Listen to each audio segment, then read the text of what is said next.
Gracious God, creator of the universe, and yet the lover of my soul. Alpha and Omega, and yet I can call you friend. I don't have to beg you for anything, but I can thank you for everything. God, I thank you because this is the day that you have made, and I can rejoice and be glad in it. Thank you for this day of magnificence and glory and splendor. God, I thank you for life, health, and for strength. I thank you for soundness of mind. I thank you for peace, love, and joy. I thank you for the essence of you that envelops me right now, from the crown of my head to the soles of my feet. We thank you for this day of manifestation. We thank you for the day of revelation. We thank you for the day of impartation. We thank you as you move in the midst of your people to bring us to the greatest times that we've ever seen since the foundation of the world. Thank you, Lord, that for this time and for this season, you've allowed us to be a part of your move in the face of the earth. I thank you, God, for the revolution that you're bringing forth, God, even in the midst of the earth right now. And I thank you for the opportunity to be a part of what you're doing in this hour, because in the last days, saith God, you said you would pour out your spirit on all flesh. And so now we thank you for the pouring out. God, I thank you for the rain and the move of your spirit. I thank you for fresh oil. I thank you for new wine. I thank you for the new thing that you're doing. I thank you now that it does spring forth. I thank you, Lord, that you've called us to be the head and not the tail. You've called us to be above only and not beneath. You've called us to be the lender and not the borrower. You've called, God, that our storehouses would be full and increase. God, I thank you because even I decree and declare that the people under the sound of my voice even now are moving in the might of your strength.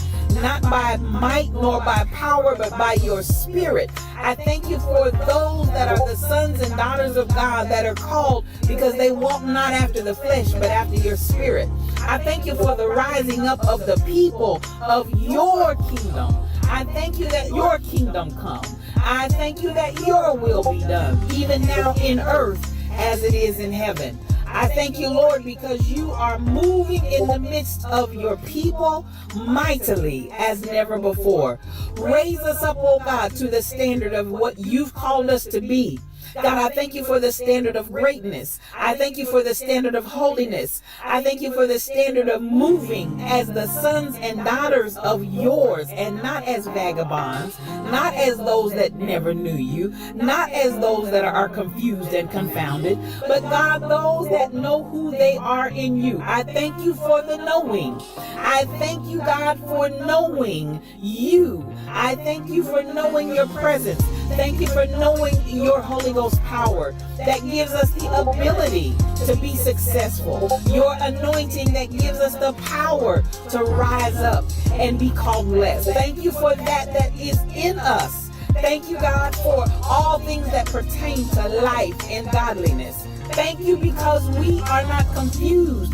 We are not deceived. And we thank you for that clarity of mind and the clarity of vision that allows us to walk forth as kings and queens, as princes and princesses in the kingdom that walk in the earth. We thank you that we are your beloved, and we rise up as the apple of your eye. We rise up, oh God, as those that you love with all of your heart. And God, we love you back. I thank you for soundness of mind. I thank you for soundness of spirit. I thank you that healing is our bread. Healing is our deliverance. By the stripes of Jesus, we're already healed. And we speak forth that healing even now for those that need it. Thank you, God, for every stripe that was taken. Thank you for the bruising. Thank you that he was wounded for our transgressions, bruised for our iniquities. The chastisement of our peace was upon him. God, with those same stripes we declare and we speak healing in Jesus' name. We give you glory, we give you peace, we give you honor, we give you blessing, we give you might. We ascribe all of these things unto you because they are yours. Thank you, the fruit of my lips giving thanks unto your name, ever giving you all that is yours. Glory, honor, power, dominion, majesty. It's yours. I decree it and I speak it In the mighty name of Jesus, it is so. Amen and amen.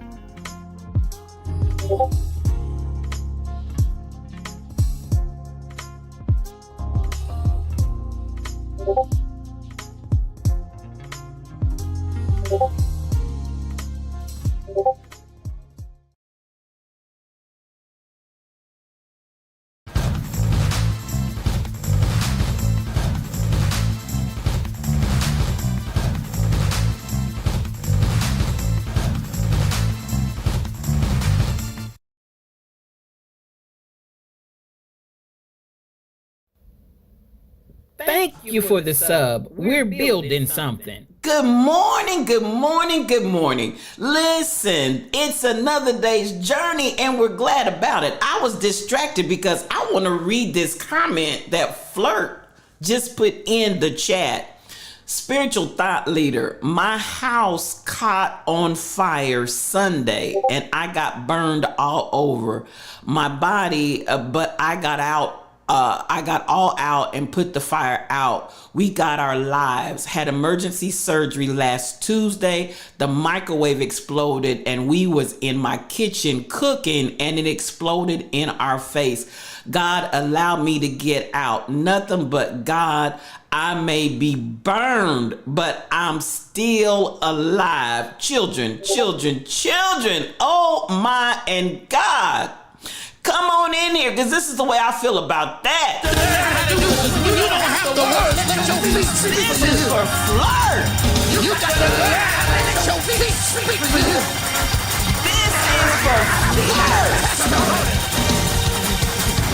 Hey, here comes the great. We are so glad that you are still here. Yeah!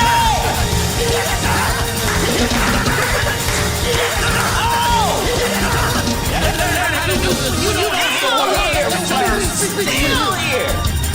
You gotta learn how to let your feet speak for you. And you're still alive. Hey, bless his name.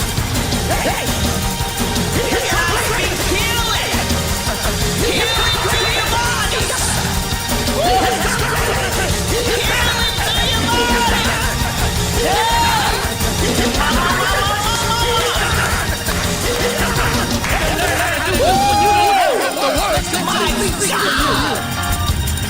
you got to learn how to let your feet speak for you.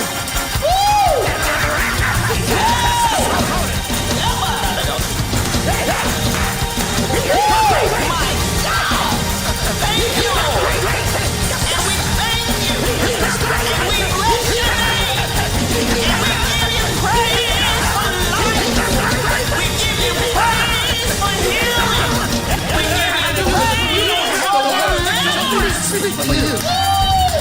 You got to learn how to let your feet speak for you. Thank you. Thank you. We bless your name. None like you. Nobody can do it but you. Nobody. Nobody. Nowhere. So many places. You don't have to worry. You got to learn how to let your feet speak for you. So many praises. Hallelujah. Hallelujah.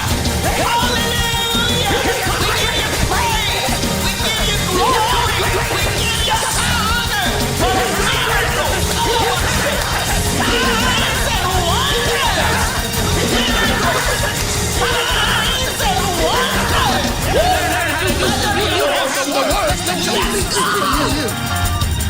You got to learn how to let your feet speak for you. My God. Yes, yes, yes.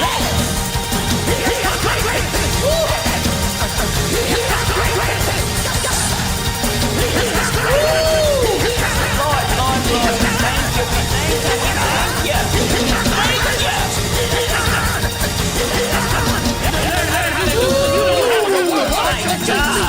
For you. You got to learn how to let. Listen. Listen, and I'm not playing with this thing. Flirt, thank you for putting that in there and sharing your testimony. We are so glad that you are alive. We're so glad that you made it through the surgeries. We're so glad that you got out and your family got out with your lives. And at the end of the day, listen, and all I went through, not one pain med did I take. They still trying to get me to take pain meds, but I told God, October the 13th, 2023, Friday the 13th, on that, I put all my pain meds down and one after another, won't take another. And all the pain I'm going through, I have not broken it, and I won't. Jesus, Jesus, Jesus. Flirt, listen, let me tell you, Flirt. God, miracles. That's what we decree and declare over here. Miracles, signs and wonders. And the miracle and wonder and the sign that you are, that God is doing right now in the midst of the people. Listen, the praise, the honor, the glory, it all belongs to God, and we thank God for you. We absolutely, positively do. And that's the way we start. Hey, I feel something all down in my shando. That's the way we start this Fresh Start Friday, children, because that's what God has done, and that's the way God has done it. And you know, we always come in shouting anyway, but baby, we got a reason to shout. We got a reason to give him glory. We got a reason to give him praise.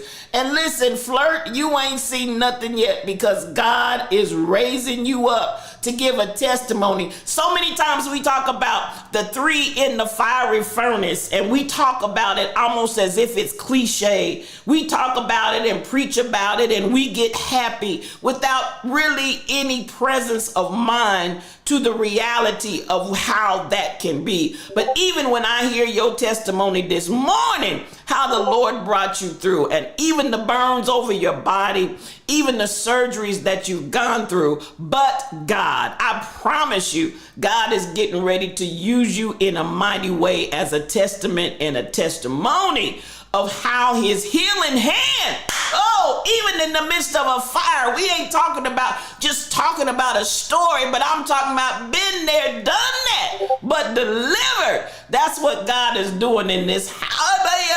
Yay! Woo! My God, my God, my God. I heard your voice on the EMS drive. Listen, Flirt, listen. They asked you who is STL. Listen, Flirt, it's God. This is the Lord's doing, y'all, and it's marvelous in our eyes. Oh, my goodness. My. Ooh!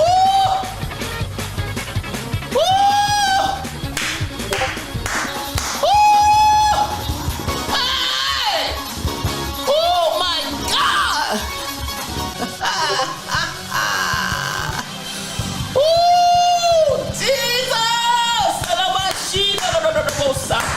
Yes, God! Woo! My.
Lord. Yes, Lord. Yes, Lord. Ooh, you wouldn't see fit to let none of these things be. Oh, yes, God. Ooh, my God, today. Ooh, flirt, flirt, flirt. Let me tell you. Ooh, Jesus. Ooh. Lord, Lord, Lord, Lord, Lord. Ooh. Help me, help me, help me. Well, I tell you, whew, if y'all just got here, oh Lord, Lord, Lord, Lord, Lord. If you just got here, whew, you might have missed Flirt's testimony. Whew, he said the microwave blew up and caught on fire. The house caught on fire. Oh my God, today. Thank and he you got for the burns. sub. We're building Ooh, something. thank you, Flirt. Thank you for that sub, because we're building something. Oh my God, today. Thank you, Dr. Dady Priest, for that resub, because we're building something. Y'all, I'm tore up. Ooh, baby was caught up and burned. Ooh, and the saints had to go through surgery for the burns on his body. But he said while he was en route with the EMTs, he heard spiritual thought leader's voice. My God, today. And they kept asking him, who is STL? Ooh, but honey, it's who is God. It's all about God. It's all about God. It's all about God. It's all about God. And I'm, listen. Ooh, let me tell you, Flirt, even the idea that you kept this ministry flowing, even in your pain, even as you were in transport, even as the EMTs were working on you, even as you were going through being delivered from the literal fire and burns all over your body. I'm just honored that the Lord gave us voice to be able to speak to you in the midst of that very situation. And I want to say to you, miracles, signs, and wonders over your life. Miracles, signs, and wonders over your Thank you for life. the sub. We're King building something. Coogee, that's my king. Thank you for 26 months in a row, because we're building something. Ooh, that's my baby right there. But listen, Flirt. Oh my God, my God. Ooh, my. You whispered at this to you. Oh, I will. Thank you so much, Flirt. Thank you. Thank you for sharing that testimony. Oh my. This is a fresh start Friday, y'all. It's a fresh start Friday. I came in today intentional because, listen, I've been talking and I've been sharing even the last stream that we had on Wednesday, because we started our new schedule with Thursdays off.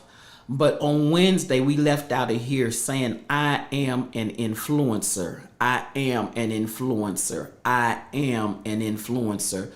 And even in that, I want you all to understand, we're not just, thank you, Lord God. I'll tell you, I'm tore up.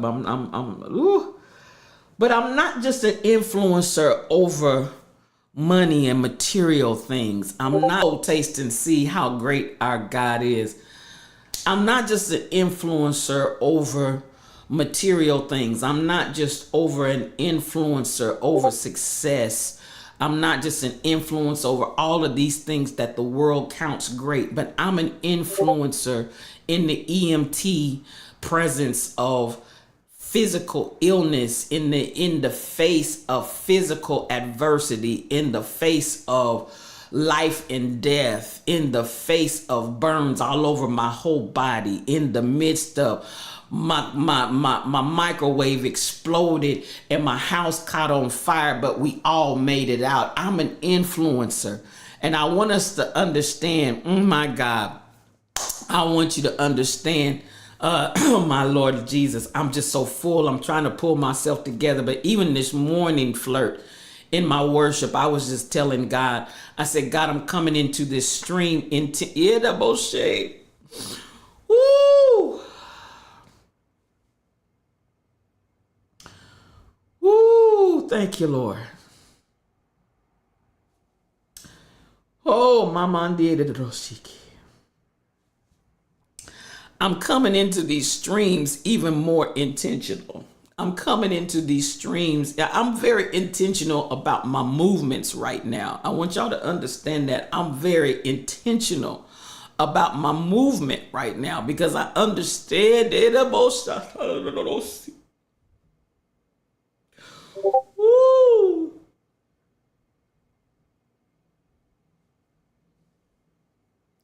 I understand the assignment. I understand the assignment. I understand the assignment.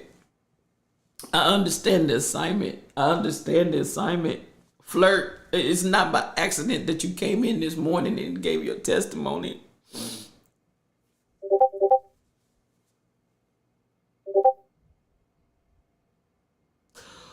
Ooh.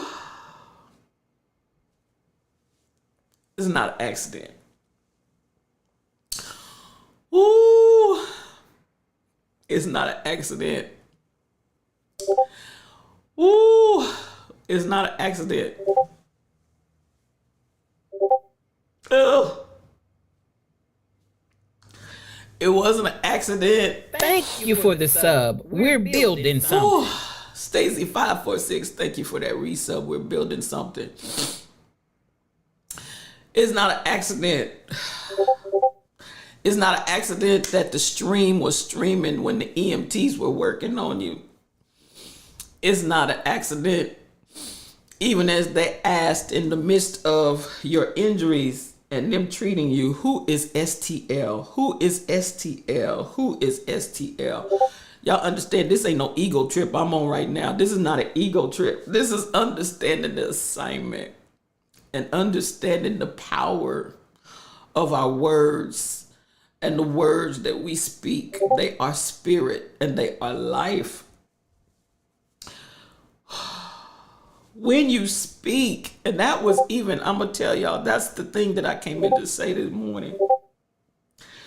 You all, and yes, I'm all about the good times. I am. But understand the words that you speak, they are spirit and they are life.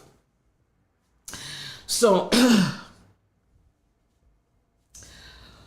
I was listening and watching a video. Lord help me get myself together. I was watching a video, and in the video, Jamie Foxx said when he was playing with Ray Charles as he was getting ready to do the movie Ray, and he kept hitting the wrong notes, and Ray Charles rebuked him. This is Jamie's testimony. He said Ray Charles rebuked him and said, play the right notes, man. He said, Jamie said, I'm trying, but I'm trying to keep up with you. And he said, Ray Charles said this to him. He said, the notes are under your hands. Perfect your hands so that they hit the right notes. The notes will play whatever you play, but you're in control. Choose the right notes. And as he was talking about that, there was an individual that was sitting there in that interview, and they understood even to the fuller extent, you all, this life that God has given us, the song, we talked about this in Institute for Higher Consciousness, the song of life in the key of love. Those notes are under your fingers. You have control of those notes. Make sure and perfect the notes that your fingers are hitting, because it's all under. And when I say it's under your hands, come on, Dr. Dady. Come on, Dr. Dady. Come on, Chef Nobi. I want y'all to understand, even as that resonated so deeply in my spirit yesterday and last night. And I said, the words that I speak are spirit and their life. I have to pay attention to the words. And I already knew this, but the impact and the weight of it now is even different. And then even after this testimony of how in the midst of Hey, come on, Aunt Doris, Uncle Horace. Thank y'all. I love you. Thank you for liking the stream. I understand even more so the words that I speak are spirit in their life. So when we come to this point of understanding, we not out here just talking crazy. We not out here, and I'm a jokester. I say a lot of funny things. I'm a clown. I've always been a clown. I love clowning. But I understand, and I'll always clown, but I understand the assignment that I'm paying attention to the notes that I play this song in the key of life and love. It's very important.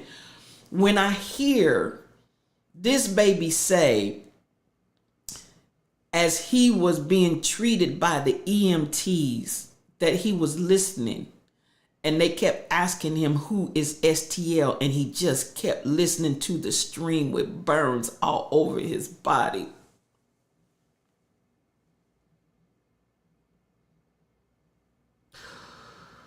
Woo!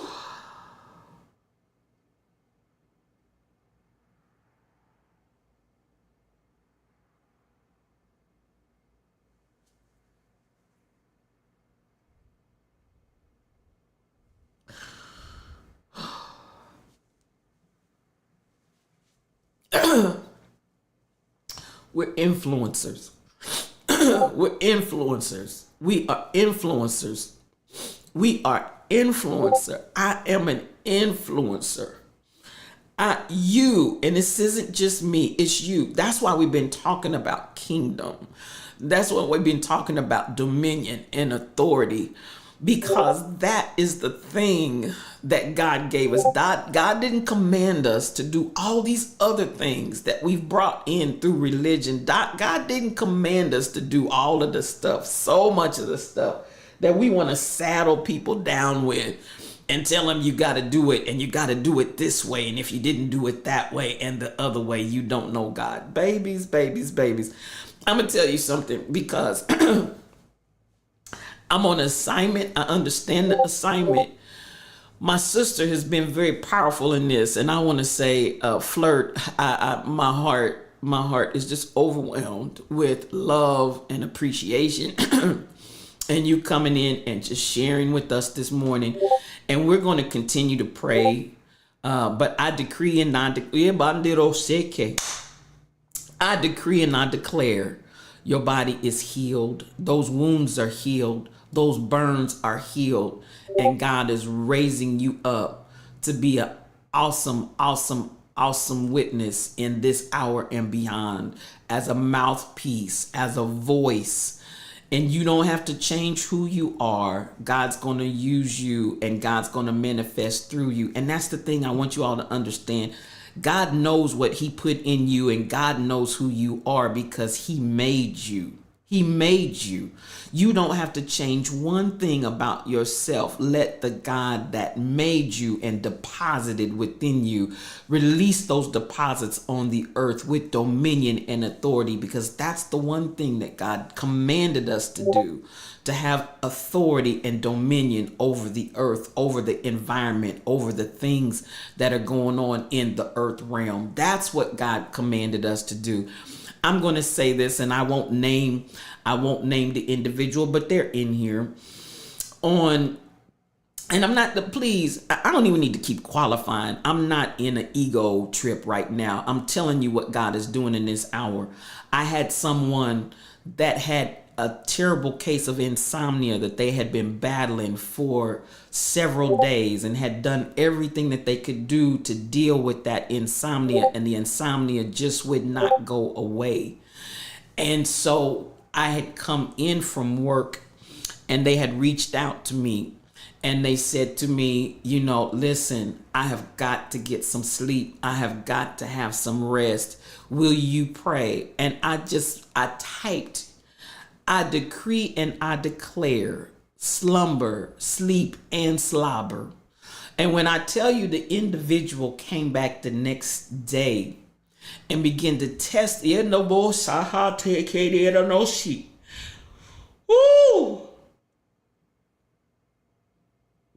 began to testify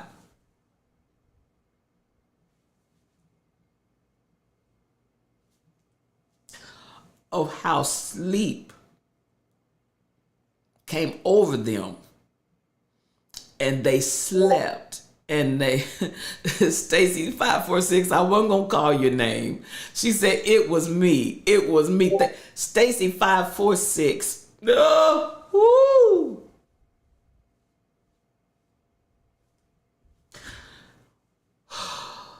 Sis said she had tried everything she could, sleep aids and everything else, but my mother said.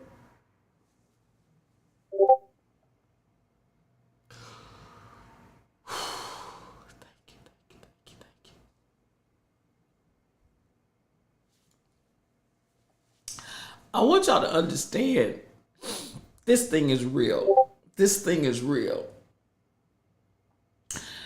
Testimony after testimony has been coming in every day. Every day. I'll get a phone call in the morning. I'll get a phone call in the evening. I'll get a phone call in the afternoon. I'll get a text. I'll get an email. Testimony after testimony, because I'm telling you what God is doing in this hour. This is it. My sister, Anita, BTD mom, Anita Harvey, A.M. Harvey, she spoke something and keeps speaking it. And my ear, it perked up when she first said it. It perked up when she first said it. And good morning to everybody, but this is a different flow, y'all. I can't apologize. I just have to go with the flow. She said something, and she was talking to me, but she said something that she's been saying to her family, her sons, and to her husband, and to everybody in her environment. This is my oldest sister. And we started a new ministry here in the Dallas-Fort Worth area in Frisco called Accepted. And God's hand is just all over it. God's hand is just all over it. But she said something to me that really caught my ear. And she didn't just say it once. She said it to me a few times over, just talking about different ones that she just keeps speaking this to. And she said, I told my sons, you all are pioneers in this new move.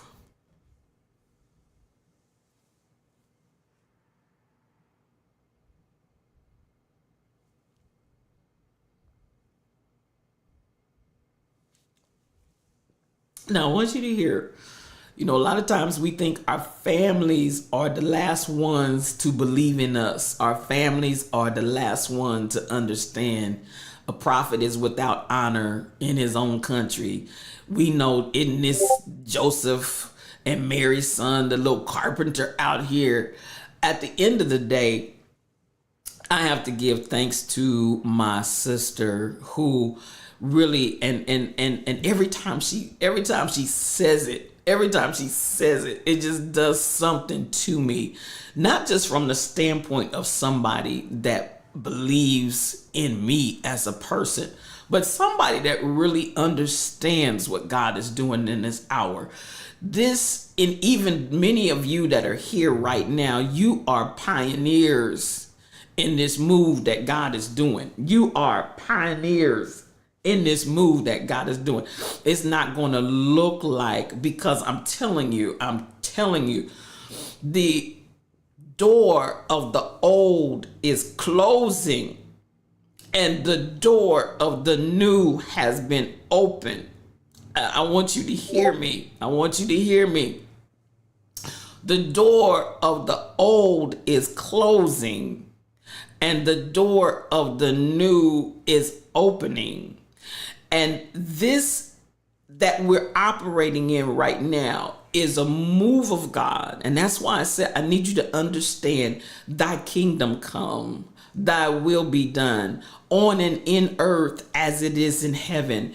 And while we have put so much emphasis on heaven, the Spirit would say, and you've just given the earth over to nothing. And that's why all creation is groaning, waiting for the manifestation of the sons and daughters of God. That's why all creation is groaning, waiting for the manifestation.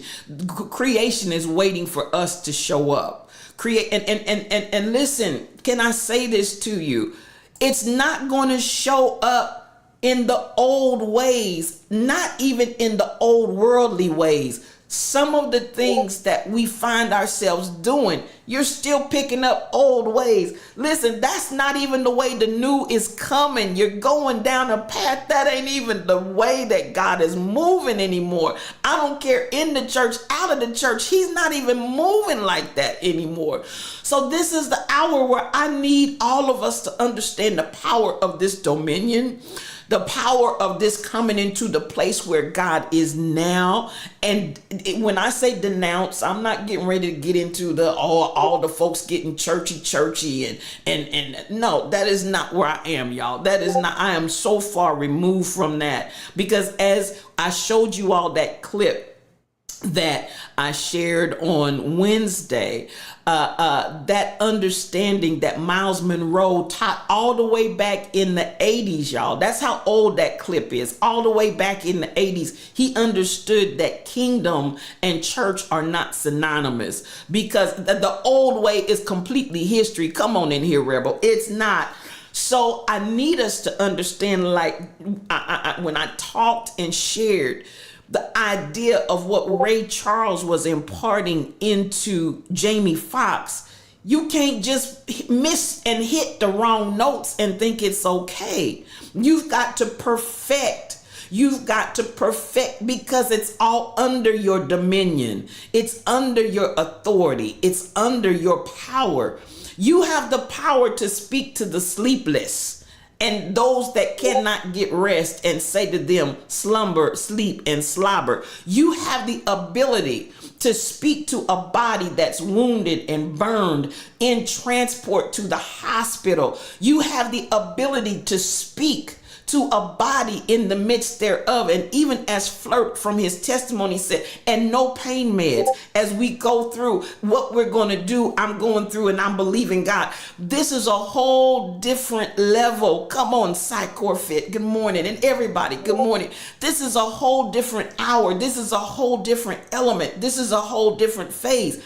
I need you to understand the power of your words. I need you to understand the power of how you move. When you move, I need you to move on purpose. When you speak, I need you to speak on purpose. Because that's your playing the notes that are under your hands. Do you understand what I'm saying? That's how you play the notes that are under your hand. I'm here. And I appreciate my uncle, my aunt Doris. They listen.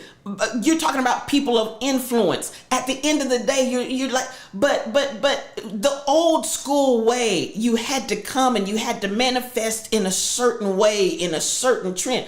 Listen, I'm going to tell you, both of them have always had influence. They've always been in that place where when people when they come to them and ask them questions, or when they come to them and bring them things, people listen. I remember I was going through some insanity in my life. And I didn't go to the church, folks. I didn't go and ask for prayer. I didn't go and talk to the saints. I drove to Hope, Arkansas, and I sat down at the table and I talked with my Aunt Doris. And honey, I didn't care who was there. It wasn't no shame in my game. Listen, so many times when you're fighting for your very sanity, you're not out there trying to see, but you go where you know you can get some help. I drove myself to Hope, Arkansas. I sat down at the dining room table. I remember it like it's yesterday. And I just started pouring out my guts. Why? Because you begin to find people and know who has influence. You begin to understand, where can I get help? When people know that there's help and health in your influence, when the people know there's help and there's health in the words that you speak, when people know that there's help and there's health in the way that you move and operate, they will seek you out.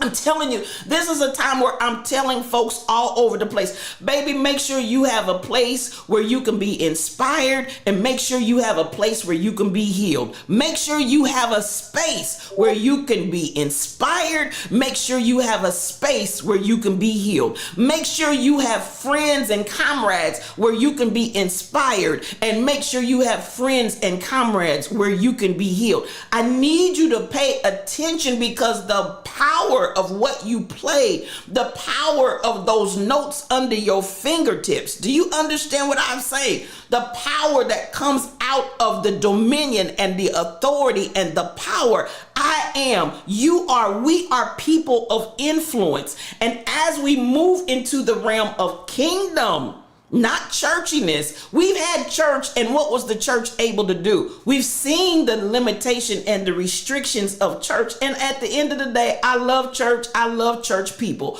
But I also understand that the hand of God that said, and I commanded you to have dominion over the earth, over the birds of the air, over the fish of the sea. I commanded you to have dominion over all of these different elements, all of these different realms of the environment. And you all have walked away and been powerless and impotent. He said, but I gave you power. Oh my God, I feel something stirring in my shando.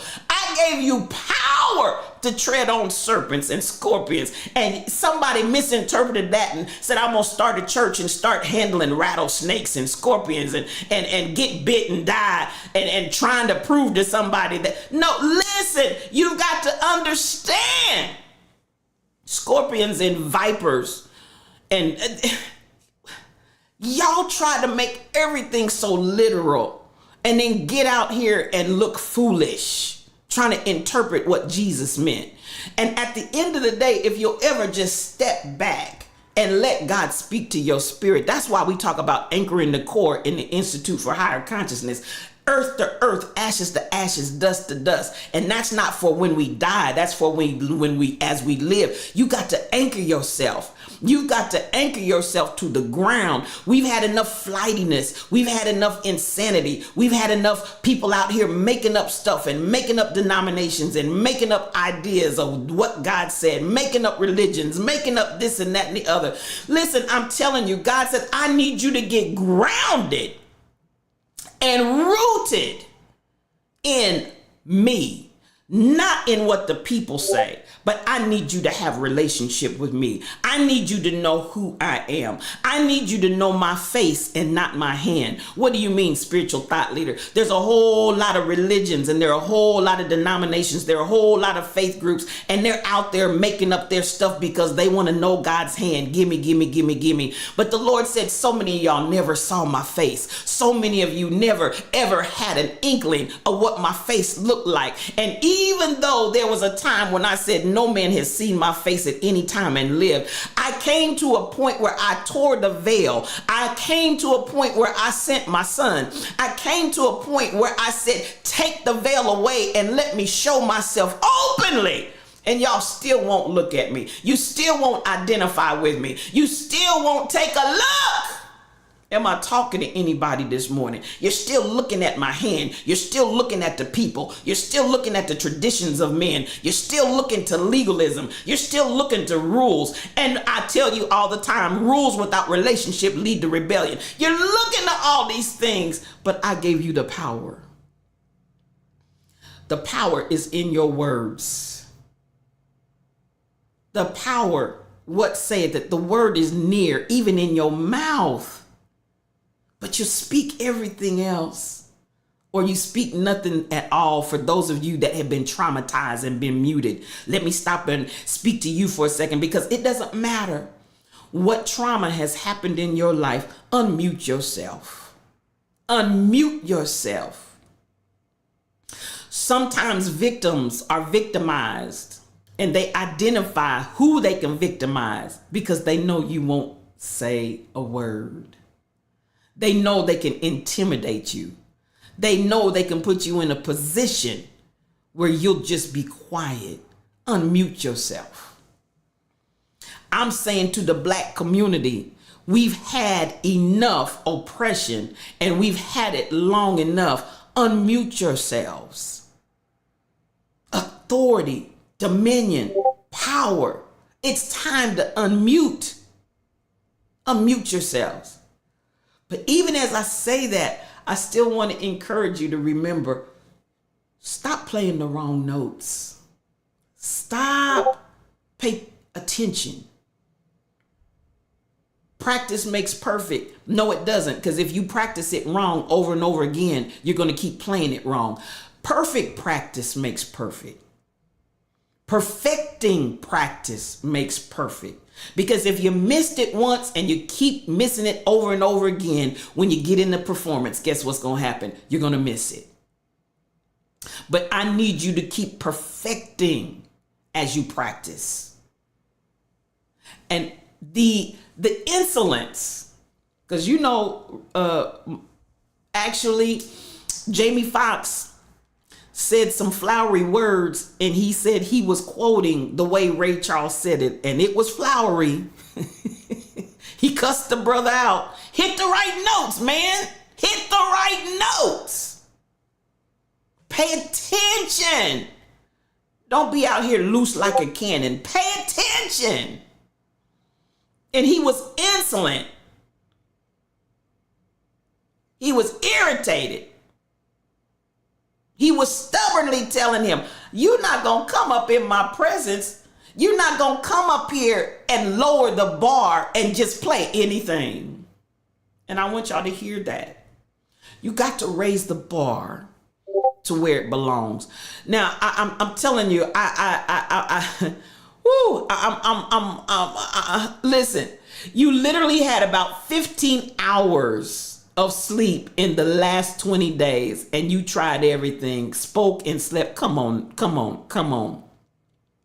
And slept from 9 to 9. Stacy. Just from, and believe me when I say, I had come in from a long day of work that evening, that it was actually nighttime.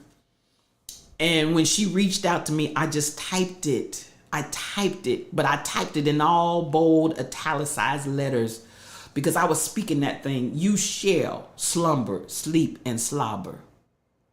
And the testimony that came back from 9 o'clock to 9 o'clock, I was knocked out. I cannot emphasize enough the power that's in your words. And I'm going to say this. Whew, y'all, I'm so full right now. I just don't even know what to say. I know that my travel is getting ready to become very, very busy, because the Lord said, I'm getting ready to send you out. I'm getting ready to send you out to the people. I understand that assignment as well. At the end of the day, I am appreciative to each of you that are here this morning. Let me digress and just say good morning to everybody. But listen, Flirt opened the floodgates of heaven. For everybody that came late, I'm going to tell it one more time, and then I'm going to move on to the next thing. But Flirt came in and shared that his microwave exploded and his house caught on fire, and he had burns all over his whole body. And while the EMTs were taking him, he continued to listen in the lion's den. So much so that the EMTs were asking him, who is STL? Who is STL?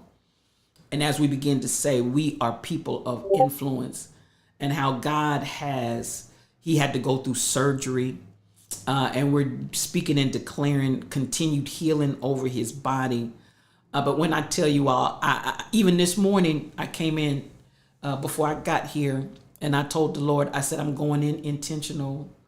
You're going to see me moving very intentionally in these days ahead, very intentionally in the days that lie ahead, because I understand the assignment. I understand Dr. Dady. I understand the assignment. I need you all to understand your assignments. We all have assignments, and it's the body fitly joined together. I'm no bigger and I'm no grander than anyone else. That's not the energy that I'm coming from. As a matter of fact, I'm inciting you to pick up your influence. Pick up your influence and operate in it. Pick up your influence and understand it. And this is not age restrictive. I don't care how young you are. I don't care how old you are. I want you to get, come on, STL, God happens. That's it. That's it, Stacy 546. God happens. I want you to pick up your influence because this is a time. I'm going to come here because I actually had this queued up. I wasn't, y'all, I'm so full. I'm so full. I'm so full. I'm going to roll this video and I hope that you all understand the essence of what has happened in here this morning. It is so serious right now. It is so serious right now. The power and the move of God that's going on right now. It's indescribable. Get ready because you're getting ready to see a transformation in the earth like we've never seen before. And as my sister Anita keeps saying, we are pioneers in this next move. We are pioneers in this next move. I want to say thank you to everybody that's here. I want to share this Steve Harvey of all people. Now, the other day, I showed Miles Monroe, who he and his wife were killed in a plane crash, in a helicopter crash as they were traveling in ministry. And they were both killed along with the pilot in that crash. So I'm going to go from a preacher all the way into the streets, because Steve Harvey, whether you realize it or not, Steve Harvey is a very, very profound brother. He really is. He's a very profound brother. And at the end of the day, we're going to go from preaching out of the scriptures to him. And for anybody that's listening, he may have a few choice words in here. He does. But I was not going to not show it because it's got profanity in it, because that's not the issue. Don't get sidetracked. Don't get sidetracked. As a 60-year-old man, I'm finally understanding your assignment. Come on in here, Truck. You're going to get me crying again. You're going to get me crying again, child, because I understand your assignment. I understand your assignment too, and it shall come forth, and you are a mighty man in God. That's why I always say, my Mufasa. You are my Mufasa, and I love you. I Everyone's John Rand positively do. Now, I want to come here, and I want to play this video, and I'm going to share with you all. Now, I'm going to point out a few things. Let me mute this for a second because I'm not trying to hear this. I don't even know why this commercial's running. I'm going to let that roll, and then we're going to get to the actual story. Steve Harvey is being interviewed here, and he talks about his journey.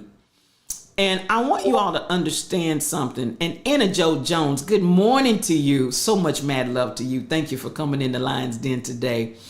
I want you to understand, I posted something on yesterday at the CMT Awards. They were giving out an award, and he said, listen, as old as I am, adds the great you right on time. So much mad love to you. We done already went in. We done already went someplace else. I'm telling you, we feeling this thing all the way down in our shondo, and it's good to us.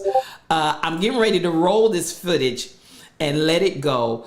But the gentleman says, at the age of 38, I think he said it is, you would start wondering how it is that at this age I'm the new artist of the year. And so he begins to exhort, and the brother literally start preaching. I don't care what nobody says, that brother was preaching. He tuned it up and everything. I said, you better preach. So I put that clip out there. And other things that have really been impacting me about the reality, the timing does not matter. So as and when I say that, I'm speaking to someone like Truck Driver that says at the age of 60, I'm finally understanding my assignment. It doesn't matter. Age doesn't matter. When you understand the assignment, move in it. From the youngest, and these babies are coming here very special, to the oldest, your age does not matter. When you understand your assignment, I want you to move in it. Good morning to everybody that's here. I'm still kind of in an afterflow this morning, honey. Flirt done came in and blessed us. Y'all gonna have to go back and watch it on demand because I'm gonna go ahead and move forward. But a mighty word. I want you to continue to pray for Flirt as he continues his healing process. Quick story, long story short, microwave blew up, house caught on fire, Flirt got burns over his body, but he's healing, gone through surgeries, and he's back and kept the stream going and was ministering and speaking of STL so much so that the EMTs were asking, who is STL? That's it in a nutshell. We're going to continue to pray his healing over his body. Now, I want to come back to this point because the words that you speak, they are spirit and they are life. Let me see where I am in my time window this morning. All right, I think we're right on time. I'm just going to play 1 hour of this. This is in my Discord for anybody that wants to look at it. But I'm going to play 1 hour of this. And this is Steve basically giving his testimony of his life journey. And some of you get discouraged because it hasn't happened as quickly as you thought it was going to happen. Some of you think you're past your prime, you're past your age. No, you're not. I want you to find encouragement from this journey. And this is what I want to play. He's going to say something and I'm not planning on coming back. But listen to him when he says, Muhammad Ali kept saying, I am the greatest before he ever was the greatest. Words that you speak. Muhammad Ali said, I am the greatest before he ever was the greatest. He spoke it into existence. And so I want you all to enjoy this. And it's happening, Dr. Dady. It's happening. And I need you to pay attention to the words that you speak over your life. 24. I messed that up. The second one, I need another drink. I just said I don't do two, but you got me in here now. All my life, been grinding all my life. Sacrifice, hustle paid the price. Want a slice, got to roll the dice, that's why. All my life, I've been grinding all my life. Look, all my life, been grinding all my life. Sacrifice, hustle paid the price. Want a slice, got to roll the dice, that's why. All my life, I've been grinding all my life. Hello, welcome to another edition of Club Shay Shay. I am your host, Shannon Sharp. I'm also the proprietor of Club Shay Shay and the guy that's stopping by for conversation on a drink today. When we started Club Shay Shay, we told you we're going to try to bring you the biggest athletes, entertainers, celebrities, and we think we've landed Moby Dick today. He's one of the most recognized and beloved global entertainers in the world, one of the most powerful voices in media. He's an Emmy Award-winning TV personality and talk show host, New York Times best-selling author, National Association of Broadcaster Hall of Famer. He has a star on the Hollywood Walk of Fame, a comedy legend, top-rated radio personality, popular game show and TV host, producer, actor, writer, fashion entrepreneur, media mogul, investor, motivational speaker, an innovative business leader, active humanitarian and global philanthropist, a true Renaissance man, none other than the great Steve Harvey. Steve, all that. Best intro I've ever had. Did I leave anything off? I probably did, but don't worry about it. The card on is so big, Steve. The card on is so big. I know we out of time. How you doing? Hey, man, I'm good. First of all, let me say this, man. I don't do a lot of podcasts. I've only done a few.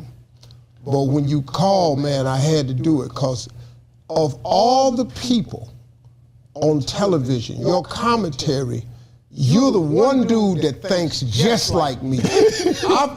You ain't probably said nothing I ain't disagreed with.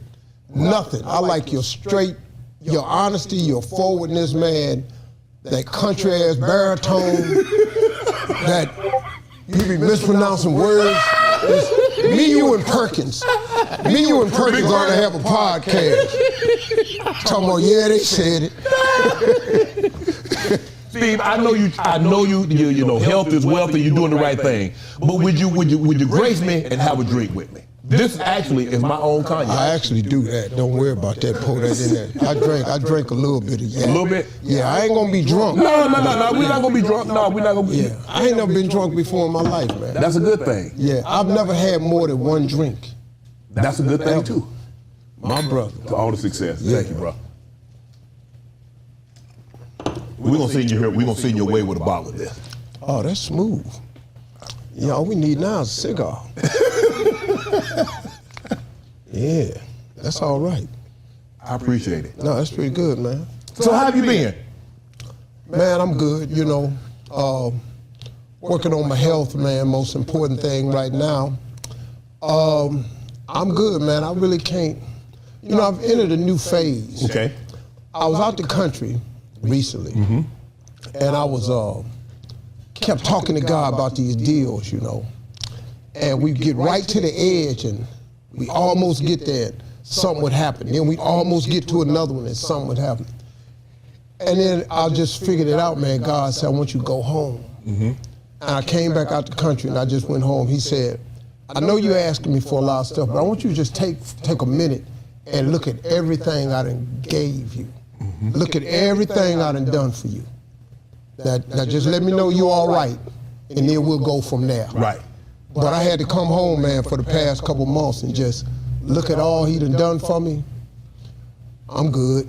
So you were thinking that because the deals weren't happening, God revealed to you, you need to go home and be thankful for what I've already given you instead of what you don't have right now. Because my focus was in what I was trying to make happen. And I was losing sight of what had already happened. Right.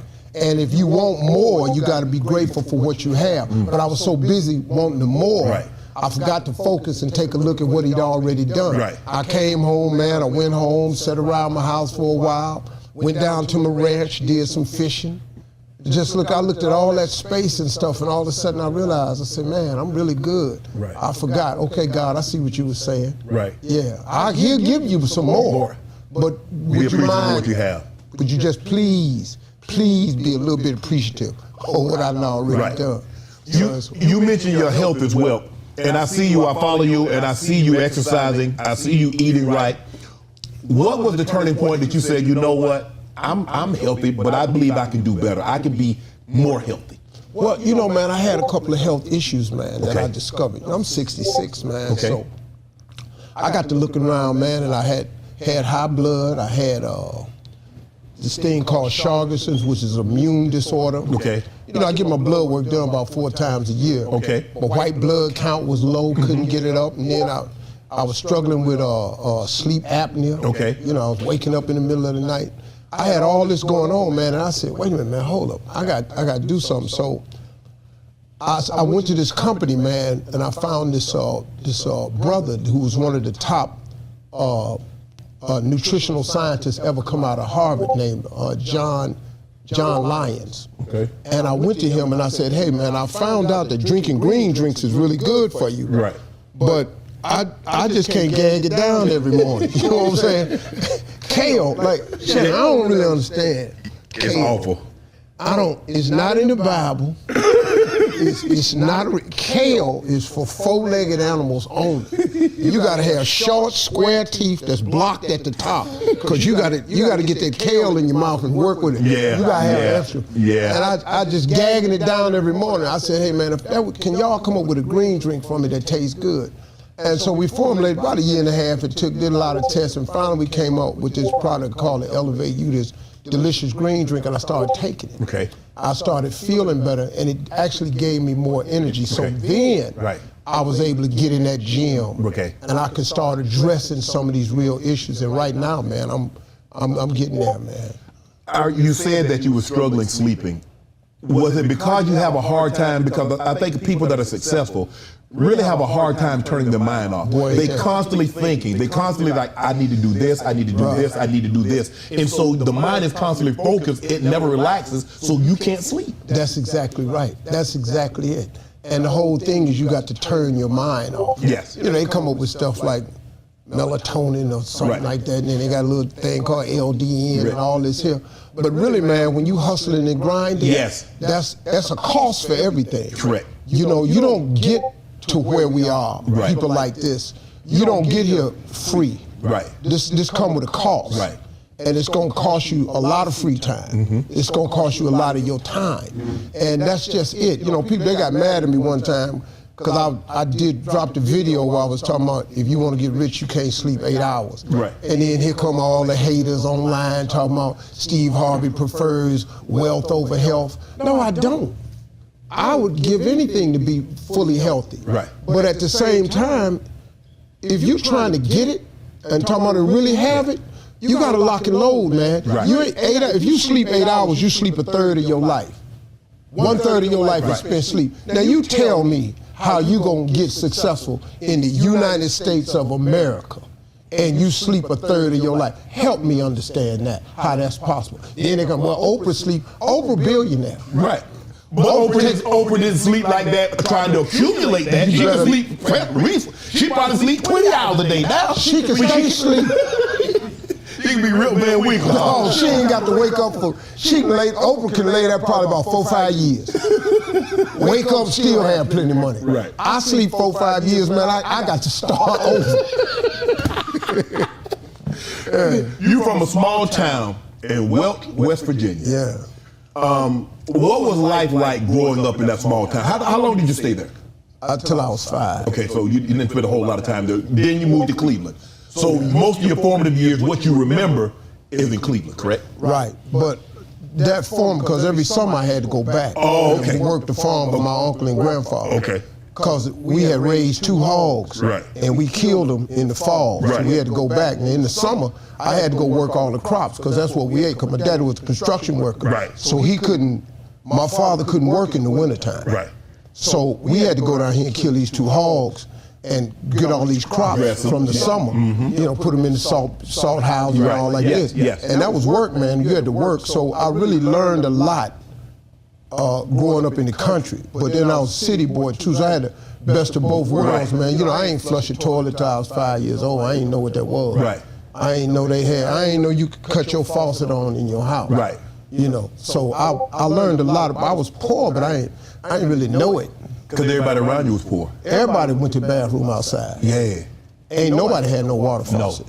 Well water. Even the white people. See, you know what? See, that's why I think kind of like when you say that you and I share a lot of the same ideas, because I grew up in rural South Georgia. Yeah. And I didn't really take a shower in a house until I was in the NFL. I was 21. Really? 22, yeah. We had no indoor plumbing, no running water. We drank well water. I went outside the first 20 years. I didn't know what it was like to use the bathroom inside. See, people. But I'm not see. You 66, right? Yeah. I'll be 55 in June. Yeah. This was the 80s. This wasn't 1960. This wasn't 1950, 1940. This was the 80s. Until my brother purchased my grandmother's house in September of 1988 was the first time I actually used the bathroom in someone's house. Other than that, I went outside. See, the average person don't even. No. They can't understand. Like I talk to a lot of young people. Right. And they say, man, like my sons, Dad, you saw everything get invented. Yeah, color TV. Mm-hmm. We had color TV. The one dude had color TV on our street. We all went around his house just to see color TV. Right. It was 13 inches, about 25 people. We were packed in there, trying to watch his damn TV. I saw cell phones get invented. Right. So, the internet, I saw all that, man. So it gives you a different appreciation, I think.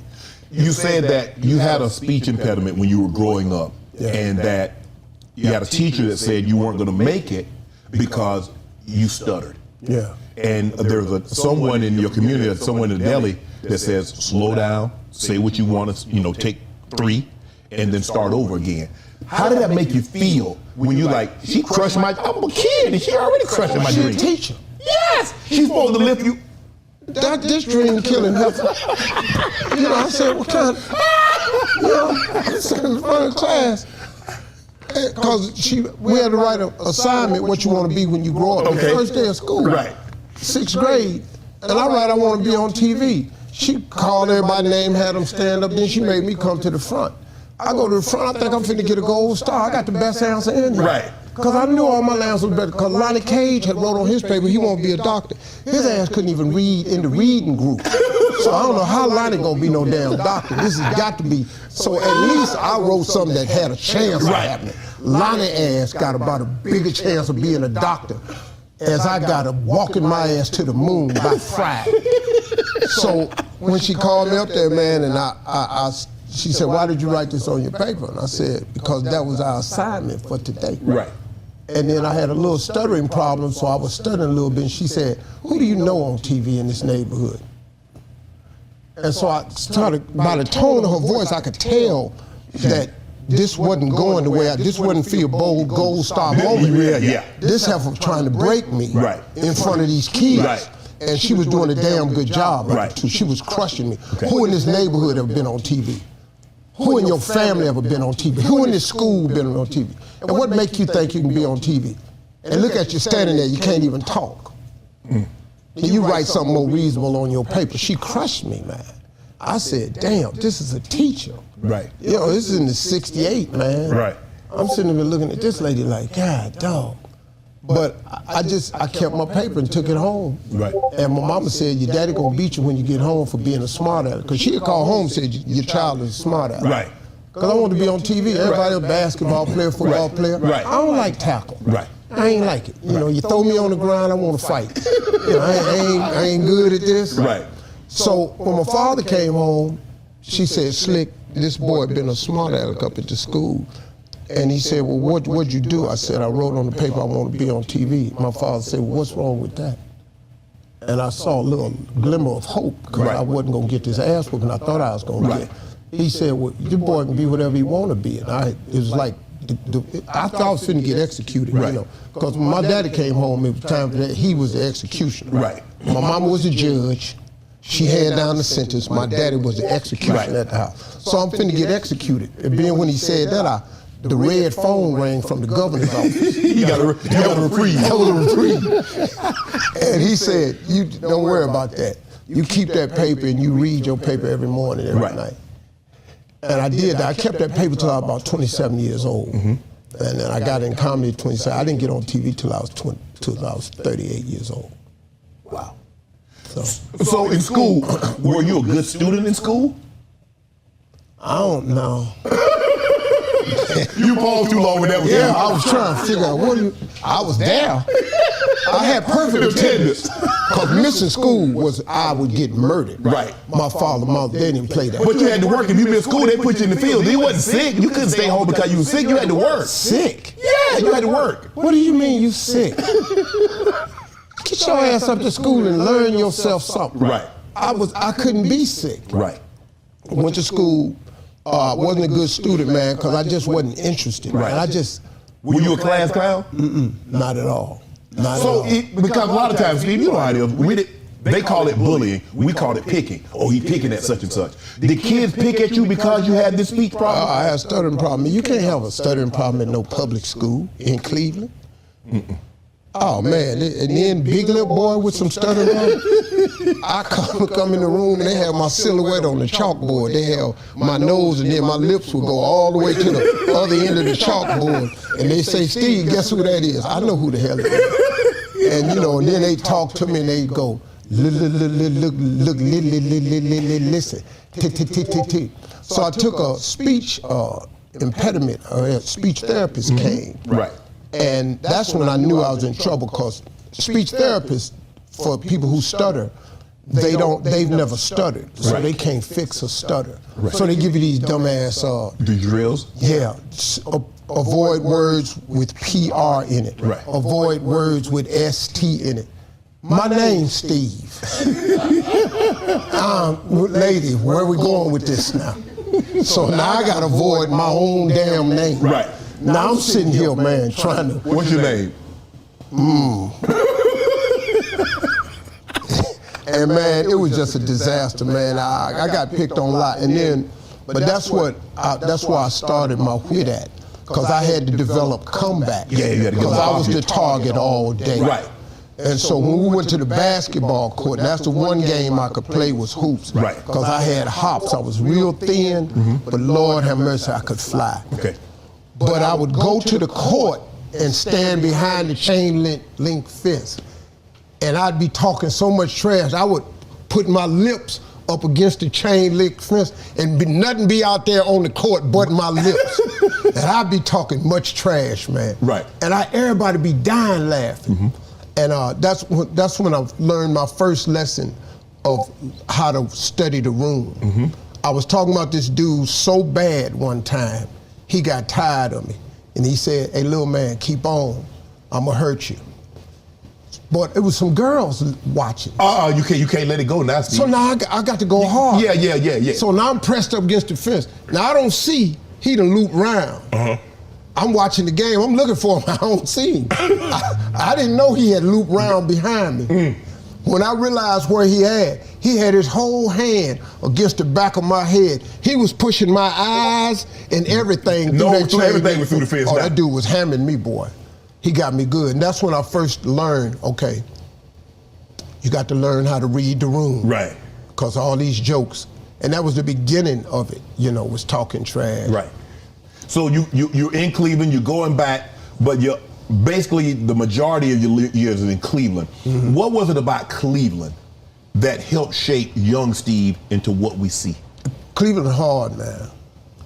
Cleveland hard. You've been to Cleveland. I have. It ain't nothing kind. Cleveland is a tough city. Right. If you come out of Cleveland, it's like coming out of Detroit.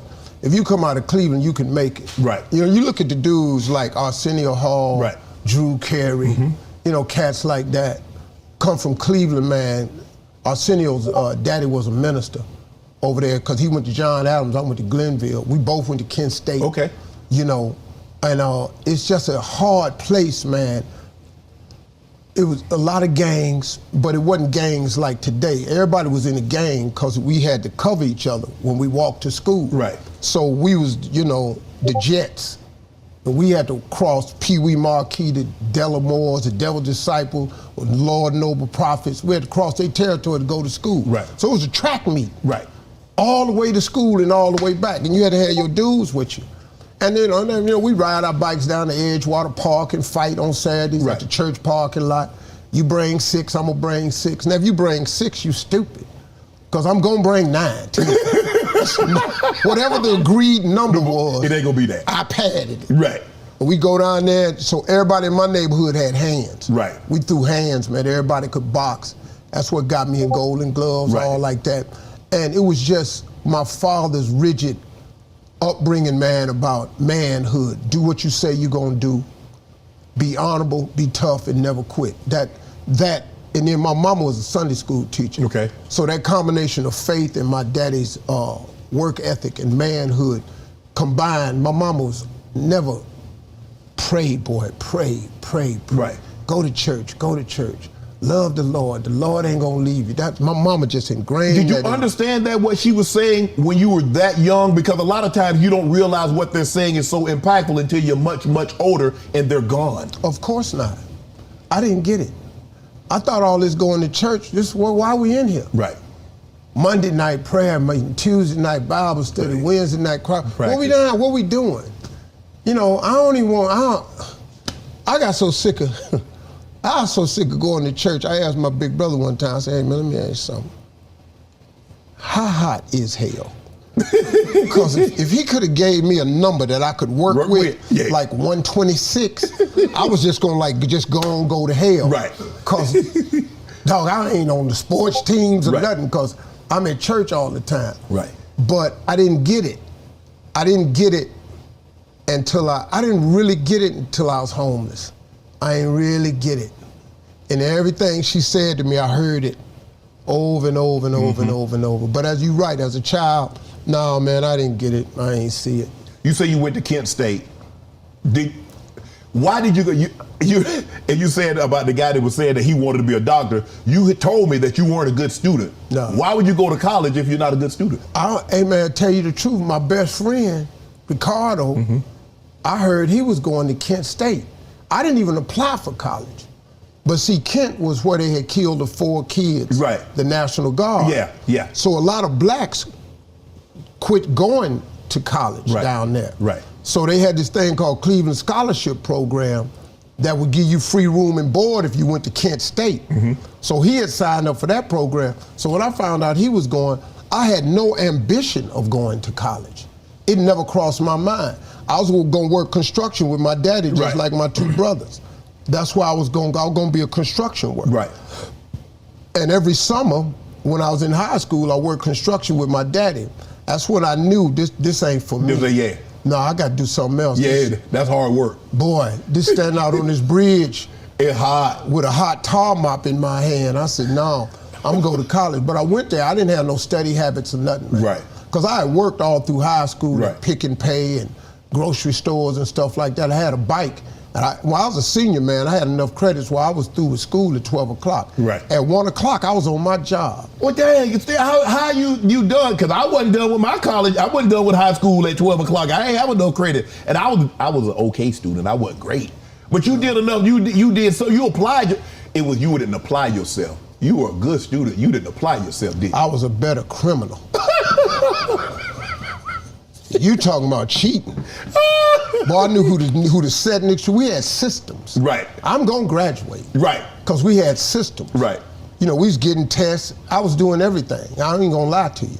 I did everything, man, just to graduate. So I had plenty of credits. Right. Wasn't no A's or nothing like that. The only A I ever got was in gym, physical. I got straight A's in gym. Right. Because I love anything to do with that. But Right. I got out of school. I had enough, plus Cleveland Public School, man, come Yeah. on. We had a valedictorian and all that. I didn't even know what that was. Right. Yeah, I was at the graduation just sitting there. We had 695 people in my graduating class. Wow. I graduated 690. 695. That's a huge school for back then. No, it was 3,000 people at our high school. We was #1 track team in the state every year I was there. And Teddy Ginn just Yeah. won the The first state football Yeah. championship for East Senate School in the history. That Glenville boy, special place. I went Right. to school with Teddy Ginn. Okay. Yeah, it's a special place, man. I heard you said that when you did construction, you realized like you were standing on that bridge with that hot tar mop in your hand. This ish ain't for me. Is that? And I tell kids the exact same thing what you said. Have a lot of jobs as a kid because it'll let you know what you don't want to do as an adult. Because if you're a kid with all that energy and you don't want to do that, when you get an adult as you get older, you don't want no parts of that. Hey man, it was crystal clear to me. I said, man, I'm not the laborer dude. Now my father made us know hard work. I've been working on farms since I was a kid. Right. I was plowing behind a mule when I was 11 Okay. by myself. Wow. Handling a till plow with that little one I iron know blade. exactly what it is. I know exactly what it G is. haul, I'm Yeah. working. Yeah. So I always knew what hard work was, but that thing I had wrote on the paper when I was 10, that never left my mind. Right. That I want to be on TV. I watched everybody that was on TV. Bill Cosby was the greatest influence because he was on I Spy. And Early 60s. in 66. Yeah. So when he came on TV, he was the first black person that had a speaking role. So I'm looking at this dude, he talking to white folks and telling them what to do. Right. And then Muhammad Ali was out here Right. Okay. saying, Yeah. I am the greatest. Right. So I had worked, we had the same birthday, man. Right. So I adopted Muhammad Ali as my mentor Right. in my head. And when I met him for the first time, I cried for 30 minutes, non-stop. I got the 2 pictures of my heroes. I met Richard Pryor. I got the picture the day I met Richard Pryor, and I had a photo the day I met Muhammad Ali. And I'm in tears in both them photos, because they meant that much to me. That Muhammad Ali talking to white people the way he was talking to them, calling rounds, I am the greatest. The thing he said that stuck with me the most was, he said, I said I was the greatest before I was the greatest. Wow. And that etched in my brain. So that's what taught me to manifest things before it happens, I would say all the time. And so those were the 2 greatest influences in my life, man, that pushed me to want to follow that dream and pursue it, you know. You didn't know what you wanted to be on television. You just wanted to be on TV. I had no idea. Okay. I didn't even think it was comedy. I knew I was quick-witted as a child because Right. my mama used to take me to church on Friday nights to get me prayed for, because there's something wrong with this boy. Because this boy just say whatever on his mind. Right. I couldn't cut it off, Shannon. Right. If you said something to me, I said something back. Right. And what I had to say was pretty sharp. Right. And I got a lot of ass whoopings for that. I got put in the principal's office for that a lot of times. I just couldn't cut it off. My mama thought something was wrong with me. I didn't know that was my gift, Right. but I didn't know how to harness That's it. it. I didn't know how to work it, Right. man. And I was just firing it off. It took me until I went to Kent State and a girl named Ida Washington, who married one of my best friends named Wayne Knowles. When I was a freshman, she was a sophomore. She sat me down, she said, Steve, can I talk to you? I said, yeah. She said, why did you come to college? Would you say good question? Yeah. I said, I don't know. It's free. She said, you don't belong here. Wow. She said, you wasting your time. She said, you don't even belong here. She said, you don't know it, but you're gonna be a star one day. Wow. And I went, what? She was the first person that ever told me that. I was a freshman sitting there going, that sound good, I want that, but I have no concept of how to make it happen. And then, as a freshman, I heard Richard Pryor album. I was listening to Want It. And then I went and got everything Cosby did, everything Pryor did, and then in 1976, Pryor came out with Bicentennial Nigga. And that album, I memorized everything. Everything. Every joke he said on the album. Everything. So when the dudes was in the room getting high, I'd get a chair, stand up in the chair, do Pryor, do Cosby, I'd do stuff I had written, but I still didn't know it was comedy at that time. So when did you start writing jokes? Okay, you fell in love with Pryor, you fell in love with Cosby, you know what they did. So when did you start writing jokes and started morphing and moving in that direction? Well, it was by accident really, because a comedian named A.J. Jamal was a friend of mine, and he worked at IBM, and I worked at General Electric. And he was doing comedy, but I didn't know what that was. And he would come to me and say, hey man, I wrote this joke, what you think? Because he knew I was funny. Right. And so I would correct it. I would say, no man, say this, this, and this. Right. And he would give me $10 every time I gave him a joke. So I'd make an extra $40 a week. Right. You know, and I'm going like, it's 1980, man. That's cool. I didn't know what he was doing with the joke. Right. I'd never heard of a comedy club before. Right. I'd never heard of how I could be a professional comedian. And then one day I was over his house turning these jokes in, and this girl named Gladys Jacobs was there, and she said, you the dude that's writing these jokes for Jamal? And I went, yeah. She said, he the funniest comedian at the comedy club. I said, really? With your jokes? Yeah. I mean, he wrote his own, Right. but I wrote some. You helped. And I was going, what? What you talking about? She said, at the comedy club, he the funniest one. I said, what are you talking about, comedy club? She said, you ain't never been to no comedy club? I said, no. She said, why you writing them jokes for him? Why don't you do them yourself? Now I'm 26, about to be 27. Okay. I got 2 kids, twins. I'm struggling. I'm lost. I still don't know what I want to do. But that I want to be on TV was just in the back of my head, you dig? So she said, I'm gonna pick you up Tuesday night and I'm gonna take you to this place called Hilarity's Comedy Club. And I want you to see what they do. So I went down there, she picked me up, we rode 40 minutes down to Hilarity's. Is it in Cleveland? Where is this now? It's in Akron, Ohio. Akron, Ohio, Cuyahoga Falls, Ohio. Okay. Right between Cleveland and Akron. Gotcha. Now that's down there right by Kent State too. Yeah. I go in and she say, sign up for next week. So I sign up, I don't even know what I'm doing. And I'm sitting down there and I'm watching these comedians go up. And it's 10 of them, it's amateur night. Right. And I'm not laughing. She said, why you not laughing? Because I'm rewriting all these jokes. Oh, okay. I'm just not, I'm sitting there going, man, he should have said this, he should have said that. And finally got to number 10 and they call this guy's name and he ain't there. And they call his name again and he ain't there. And they said, well, he's not here. We're gonna go to next week's list. When you shop Amazon.com, there's a good chance you're buying from an independent seller like Kyle. Moving back home to launch Pawstruck, Kyle used Amazon marketing tools to grow sales and outgrow his parents' house. Hi, Mom. Give it up for Steve Harvey. Now I'm eating a chicken wing, and I hear her say, give it up for Steve Harvey. I turn to her and say, it's a dude in here got the same name I got. She said, you a stupid son of a bitch. She was a hood chick. She looked at me, she said, you a stupid son of a bitch. She looked at me so disgusted. You just a stupid son of a bitch. And I guess I was. She said, that's you. And they kept clapping. He said, where's Steve? And she said, here he is. Uh-oh. He said, Steve, come on up. I just ran up on stage, man. And I was just standing there. This room full of all whites. Uh-oh. And I said, hey, y'all, listen here. I ain't even supposed to be here. I'm on next week's show. And they started laughing. You know, white people laugh different. Yeah. You'd have said that in front of black people. They'd woo you well, up. why is your ass here? Yeah, exactly. Why are you up there? Immediately. But white people thought it was the joke. Right. And then I was lost, man. I didn't know what to do. Right.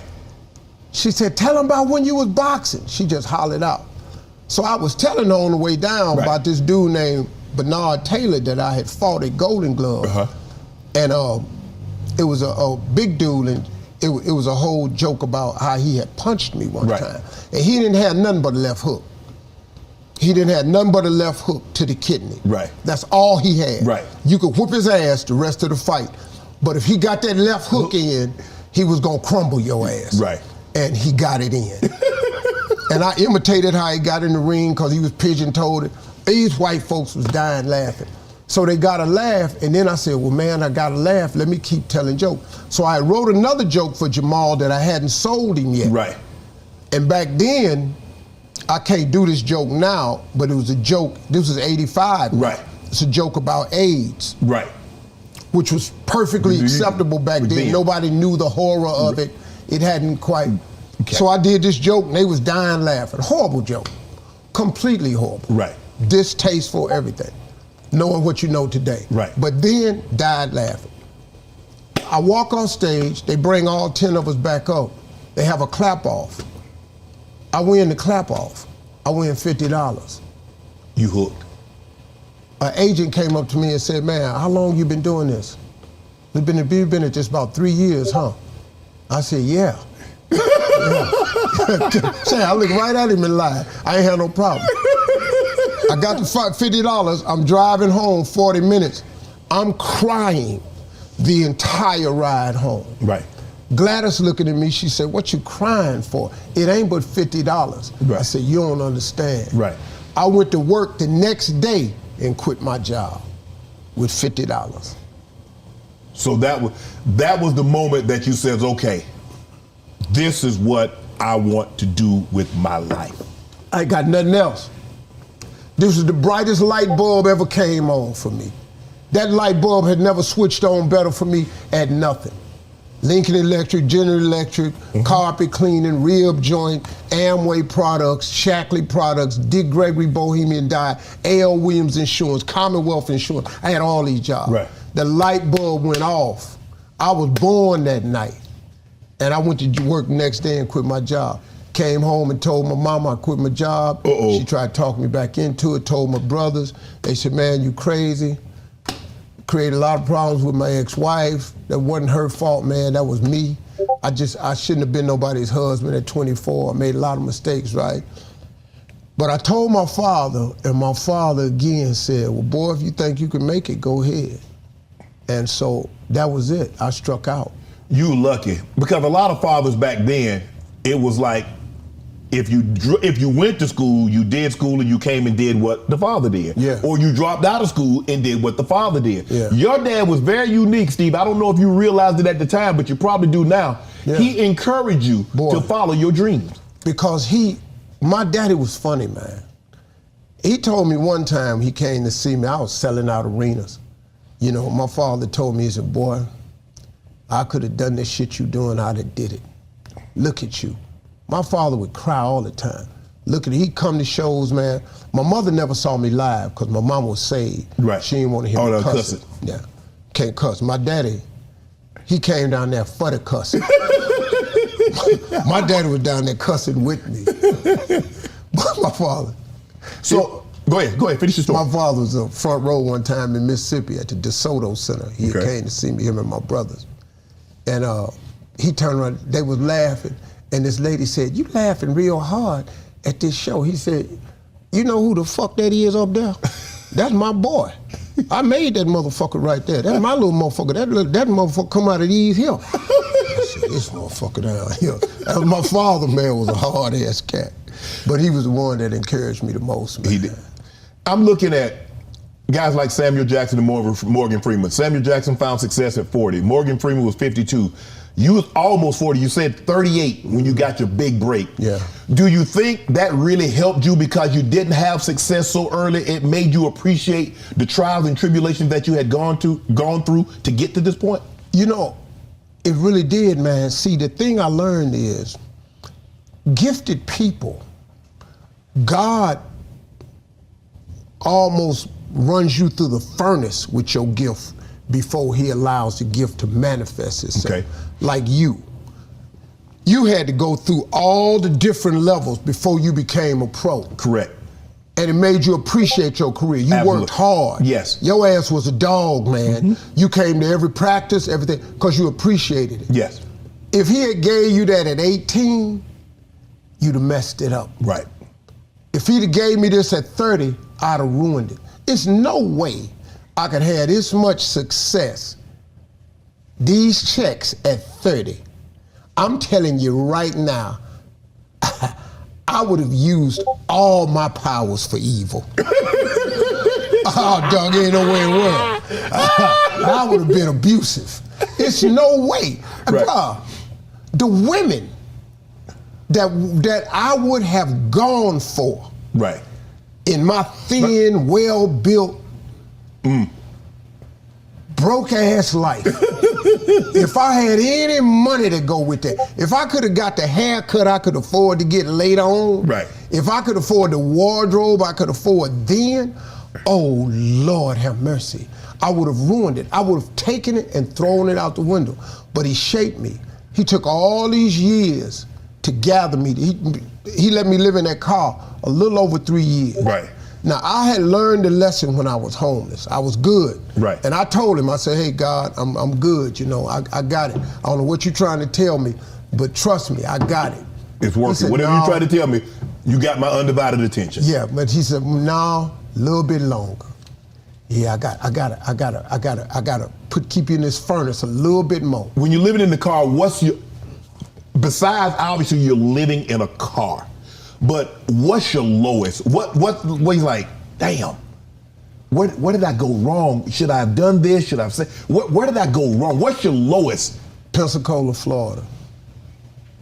You know, I used to park my car in like expensive parking lots, like Ritz, Carlton, you know, stuff like that, you know, high-end hotels. Right. Because they had the bathrooms, they had linen towels Right. in the basket, and they had the bathroom doors that went all the way to the floor. Right. So I would take them linen baskets and run hot water over the whole basket and get some soap and go in there and shut the door, and I'd lather up and shower. Right. And then I'd wait till I don't hear nobody. I go out there and get another basket, wet it all up, and come and get all the soap off of it. Right. One time, man, I was catching it real bad, man, you know. I was in Pensacola, Florida, and I went into this bathroom and I got this soap and I lathered up. But there was a convention and they had let out, and so it was just men coming in the bathroom continuously. So I couldn't get back out there to get to neck to fresh cloths. Right. So I set the toilet lid down and that soap just dried on me. And I was sitting there, man, and just tears. I said, man, look at my life. I'm washing up in bathrooms. I've been taking baths and washing up at rest stops and gas stations. I'm going home, man. I quit. This is enough. I'm gonna go home, call my daddy, ask him, because my father had a simple rule: once you leave here, don't come. You don't. You can't come back. So I said, let me call home, ask him, can I just come home for 6 months, find me another job? I'm in my 30s now, man, and see if I can start over. So I go home, I call him, he ain't home, ain't nobody home. But I had an answer machine in their attic, so I called the answer machine, and a message came through from a dude named Chuck Sutton. Rest in peace, he passed now. He said, Steve, this is Chuck Sutton from Showtime at the Apollo. I just saw a videotape of yours. You're extremely funny. We got an opening Sunday night. This is a Thursday. We got an opening Sunday night at Showtime at the Apollo, Harlem, New York. If you can get here, let me know. Now, this is after I done got up off this toilet. But you got dry soap on you. So I just put my clothes on and I went out and got me my quarters and I called the house. And then this machine comes up. I still got soap on me. I got my clothes on. I'm giving up. I'm going home. I'm gonna drive to Cleveland. I'm gonna go home. He said, if you can get here Sunday, I appreciate it. Click, call me if you can make it. Now I'm in Pensacola, Florida. I got $35. He said Sunday. How the hell I'm gonna get to New York by Sunday? So now, man, I'm in the car. I'm wiped out again. The first chance I got to be on TV, and I can't even get there. Oh, dog, you don't know, man. That moment for me was so crushing. I feel it. I don't like telling it because I feel it. Man, it crushed me. So I said, this is God, really? So I went back to check the machine, make sure he said this Sunday. Right. I called him back. He said the same thing. Saw a great tape. If you can make it this Sunday, let me know. And when I got ready to hang up, boop, it beeped again. Now this time it didn't beep before, but another beep came through, so that means another message. Says, Steve Harvey, this Tom Sober from the Comedy Caravan. I don't know where you are, but I got an opening tomorrow night in Jacksonville, Florida at the Punchline on Bay Meadows Boulevard. If you can get there, I got 150 for you. I called Tom, I said, hey man, I'm in Pensacola. I can make it. Friday night, I went and made the $150. I was so funny, he fired the guy whose place I was taking and said, if you do a Saturday night, I'll give you another 150. Saturday morning, I called Showtime at the Apollo, asked Chuck, I said, hey man, is that thing still open for Sunday? He said, sure it is for you. I said, I'll be there Sunday. I performed Sunday night, now I got $300. Eastern Airlines was open then. I got a $99 ticket, flew all the way to Harlem, New York, everything I had in 2 bags. Went to the Harlem, New York, 2 o'clock in the afternoon, they said, you can't come in here till 6. I said, man, I ain't got nowhere to go. Just let me, I'll go upstairs, I won't move. Security let me go upstairs. I asked him, could I go get some chicken 4 hours later? He said, man, I told your ass you can't go nowhere. You know, this Harlem, they don't play. I said, man, I just got to give me something to eat. He said, if you ain't back in 20 minutes, this door lock. I got back in 20 minutes. 6 o'clock came, all the comedians on the 6th floor. I meet a dude named Dwayne Johnson, not The Rock, a dude named Dwayne Johnson. I met a dude named D.L. Hughley. Mm-hmm. I met another dude named Jamie Foxx. Wow. This 1991, 92. We looking at each other, man. I had never heard of them. They had never heard of me. I saw a couple pictures in Comedy Club. That was it. Mm-hmm. I met them.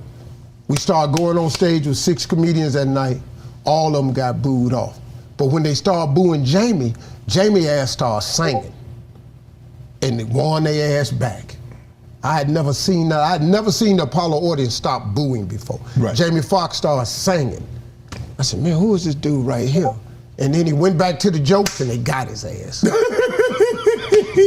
Now I'm last. Right. Now imagine this, man. I'm sitting there, man. I mean, I can't. I'm shaking. Nervous. I'm scared to death. Yeah. Ladies and gentlemen, Cleveland, Ohio, Steve Harvey.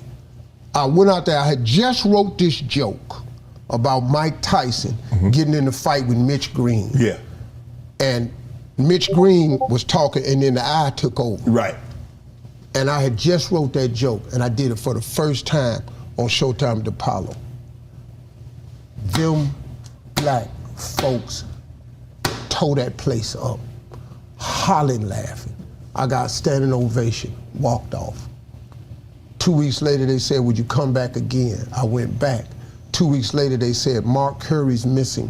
Would you do us a favor and host Amateur Night? Steve Harvey went and hosted Amateur Night. I've been on TV ever since, man. Ever since. But did you know, like when you told that joke, the Mitch Green joke, and they invited you back, did you know, I'm here to stay? It was no way I was going back.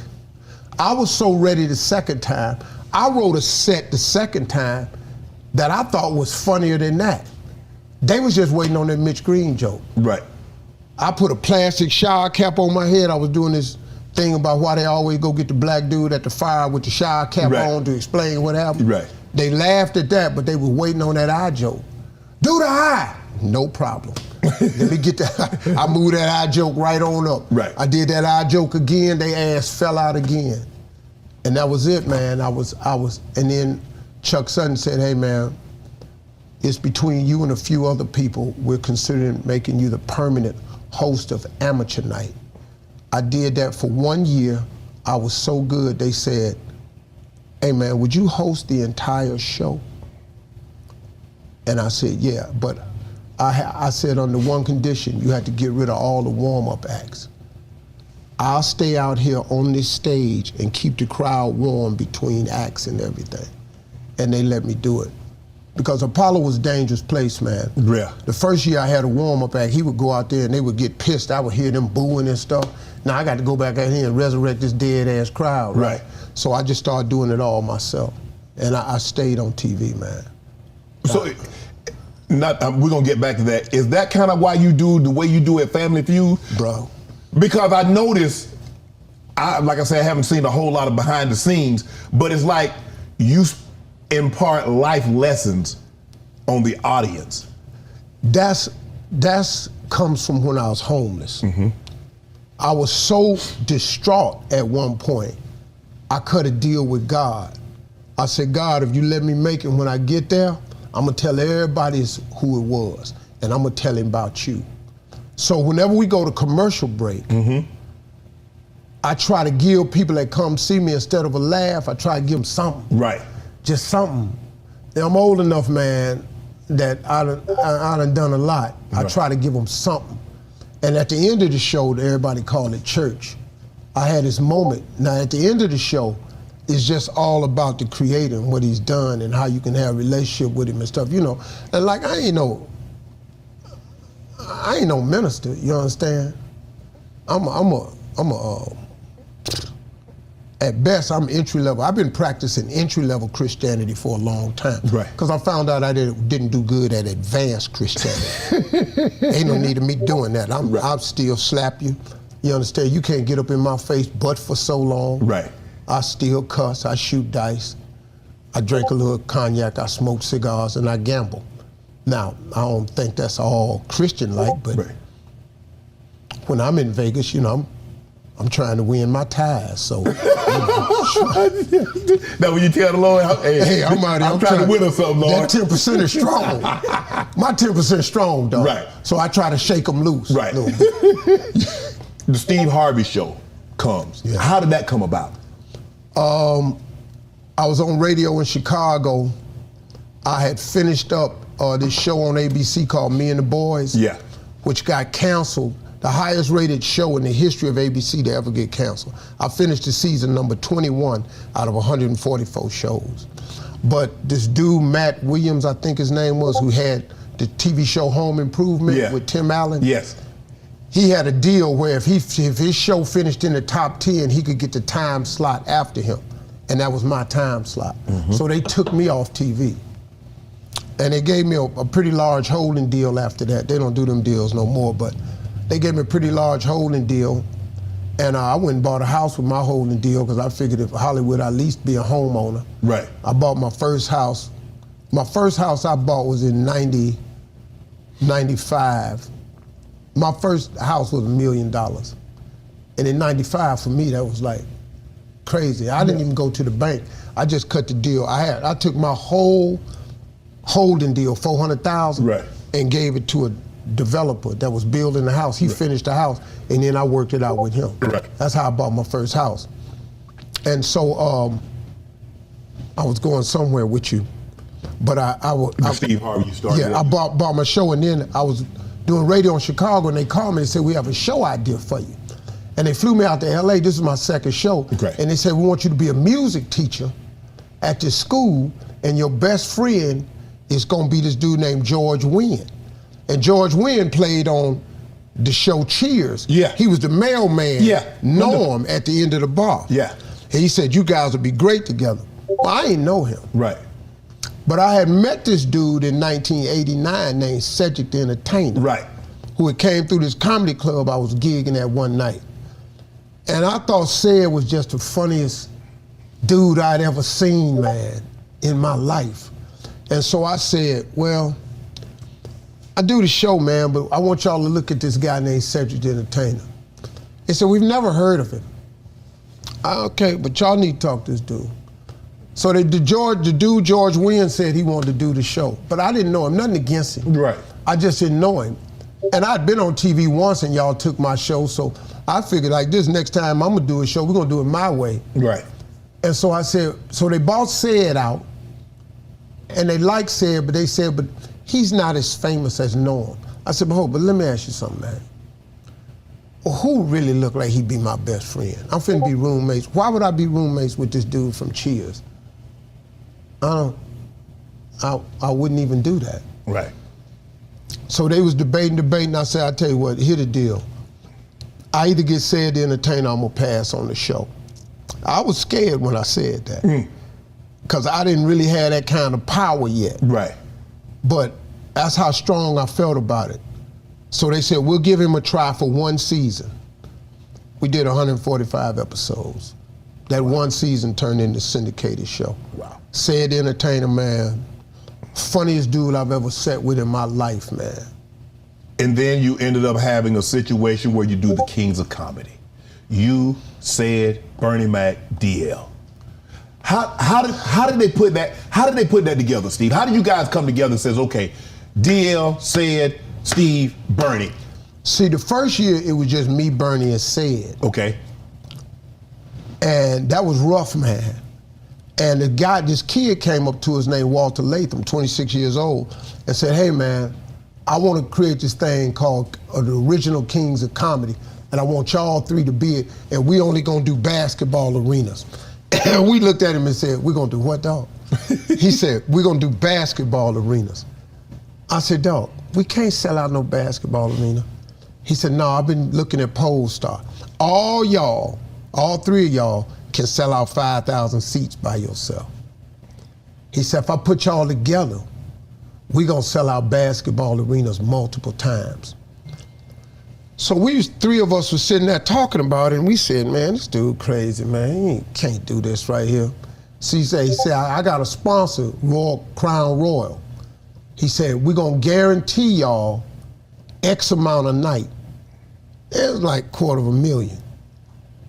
And we said, dog, you finna do what, dog? I looked at say, look, let's just get the deposit. Get on out. If it don't work, let's get the deposit. The kid paid us this deposit for the first night, and that's how we got started. And it was rough, man, because it was just the three of us. Mm-hmm. And the first night we did it was a disaster, man. It was for me. Mm-hmm. Great for Bernie and Ced, because they went up first. Right. Ced went up first. Now the deal was to do 30 minutes. Right. Ced went out there, did 45. Bernie did 52. I don't know if you've ever followed Bernie Mac before. It ain't what you want. They down there, Bernie done cussed out everybody in the crowd. And he's hysterical. They're stomping. The arena about to fall. And we're performing at this arena in Charlotte where the hockey players play. Yeah. So they had put down the floor on top of the ice. All the black people in there with coats. And then the dude said, we gotta have a 45-minute intermission. What? So you got Ced, Bernie, 45-minute intermission. These black people just sitting there on top of this ice with this little sheet of plywood between, and they freezing. Then here I come. Now, the disaster in that was, my mama had died in December. Right. Our first performance was December 26th, the day after Christmas. But my mama had died that month. My comedy special had came out December 21st on HBO. Right. I ain't even watch it. I was in a blur. My mama gone, man. It was like, for 2 months, man, I thought I was gonna die, Shaw. I said, I ain't gonna make it, man, because I had lost this girl, man, I was devastated. So my special came out right before the first night. Wasn't even thinking. So I'm out there. When I finally come on stage, they freezing. And now I'm doing the jokes from my special that I forgot had just came out. And all my fans done heard these jokes. And I'm out there and they hollering out punchline. Do some new shit, black people. Steve, we heard that. And I'm going, why is they saying this? And I didn't even understand that my special had just came out. Right. But I was so devastated. So that night, man, I didn't do well at all. Right. The next morning, this comedian on the radio asked him, we driving to the airport, Steve Harvey don't deserve to be no king. I don't know how he on the show. He wasn't shit. He on the radio just eating my ass alive. And I'm hearing this going to the airport. Now, I done stayed up all night. I ain't had no sleep. Because I just had a horrible night. Right. Now I'm writing. Because then I finally realized they was repeating my special. So I'm writing all night. I ain't even go to bed. I stayed up. I sat on the plane writing. I got in Kansas City. I wrote all the way up to showtime. I've been up all night, man, getting old jokes, reworking them, putting them together. Came up with a whole new set. Next night, Kansas City. Now we arguing now. Me and the bros is arguing, because I'm saying, bros, 30, 30, 30, right. 90 minutes. Y'all got to help me. 40, 48, 15-minute intermission, here I come. That night I got a standing ovation. I had redeemed myself. Right. And so the first year was rough, because I wanted to switch up sometimes. Right. We all kings. Right.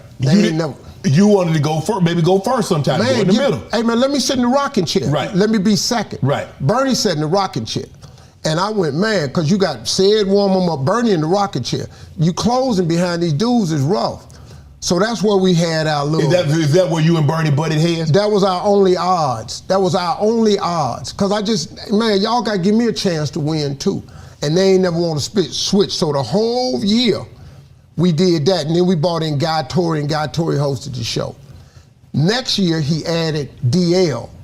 Now we got a problem. We can't have 4 acts, because who gonna go last now? So the argument was, Steve, you going last again. I'm going, hell no.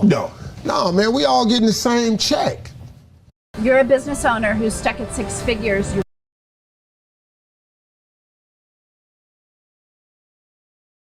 I'm gonna let that stop right there. And he goes on to tell the story of how ultimately they wanted somebody, they had the 3 that came on and did their sets, and they wanted somebody to MC, which he flawlessly flowed into that, especially having had the experience as MC in the Apollo.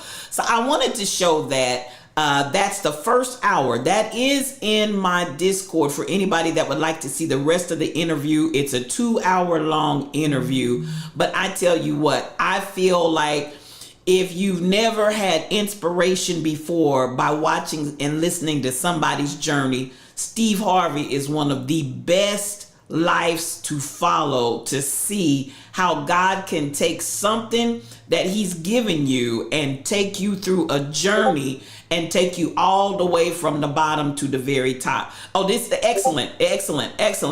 And at the end of the day, one of the things, and you'll hear this resonate from time to time as he tells his story, you will hear him keep resonating and going back to this point rather of, like Muhammad Ali said, the thing that really marked him, left an indelible imprint on him, is that you have to learn how to say, I am the greatest before I am the greatest. And he keeps talking about and bringing up points in his life where it was by his words. What did I say earlier? Honey, speak those things that be not as though they are, as he talked about the fear that he had when he first did his major negotiation for the show after he had been canceled. And sometimes your greatest fear can be after you've made a little bit of progress, and then it seems like something comes and knocks you off your square. Why did I choose this? Because I want you all to understand, It's not always going to be a linear journey that you're going to be on. It may zigzag, it may up and down, it may whatever, but I wanted you to hear, if you stay true to what you believe and what your heart's desire. He said, even when the teacher rebuked him for saying, I want to be on TV, and he thought he was going to get rebuked and chastised at home. It doesn't matter how crazy it sounds to everybody else. It doesn't matter who tells you, no, that's not going to happen. I want you to absolutely positively confirm down in your shando and then create the fruit of your lips. I want you to decree a thing. I want you to declare a thing. And I want you to move in that. I want you to move in that space and that energy without apology. I want you to move in that space. And even as I say so many times, even if you go fearful, go anyway. But I want you to move. Start creating the fruit of your lips, because it does have power. God commanded us to have dominion and authority. That is the command that he gave to Adam in the garden. I want you to go back to that, because we're building kingdom, you all. I need all of us flowing.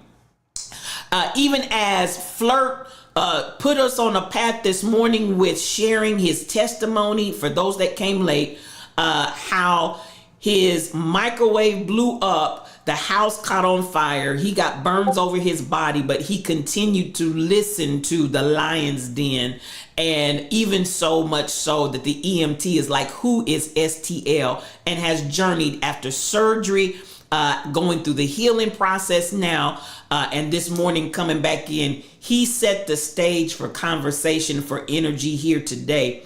And then again, more and more testimonies that have come down, how as we decree a thing, as we declare a thing, God begins to manifest, because what did he command us to do? Manifest in authority and dominion, because that's what kingdom is about.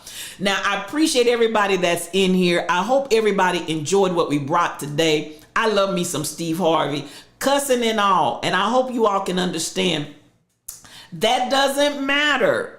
I'm going to tell you what, I'll listen to Steve Harvey, and I'll listen to the encouragement that he brings about relationship with God and getting to know him over some of these preachers in the pulpit. I said what I said, and I'll add to it before I take it back.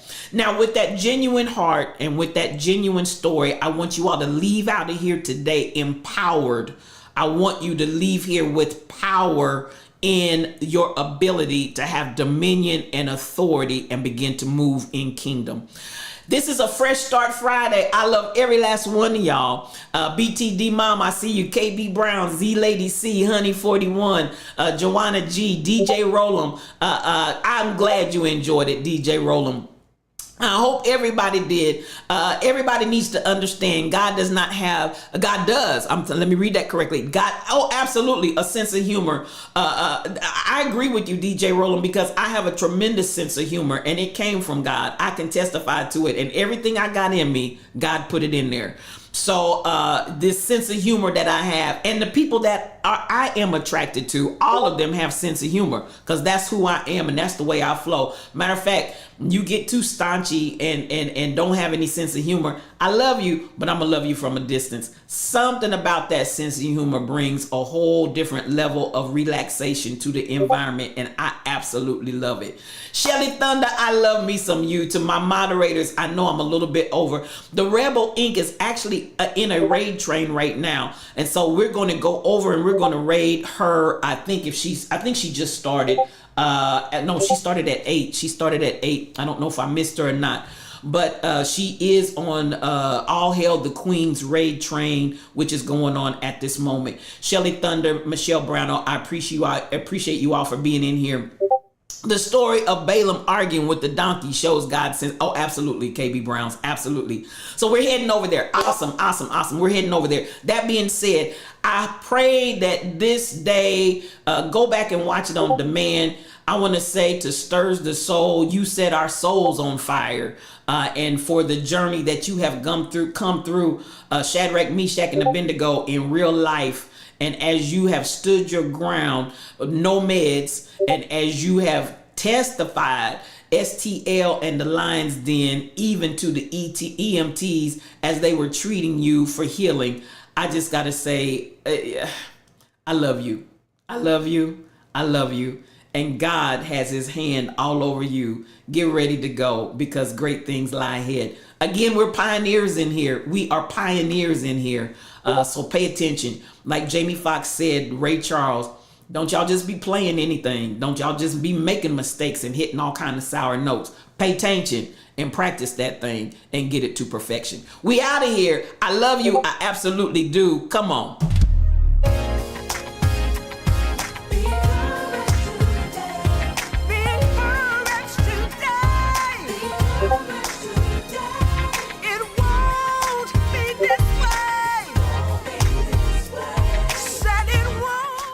Corfit, I see you. I appreciate you for being in here. Nothing but mad love. To all of my streamers that are here, please, I know I went a different route. Put your time in today if you can. Put your times in so that people can follow you, know when your next stream is, and I want you to know I appreciate you. Dr. Dady, I see you, sis. Nothing but mad love to you.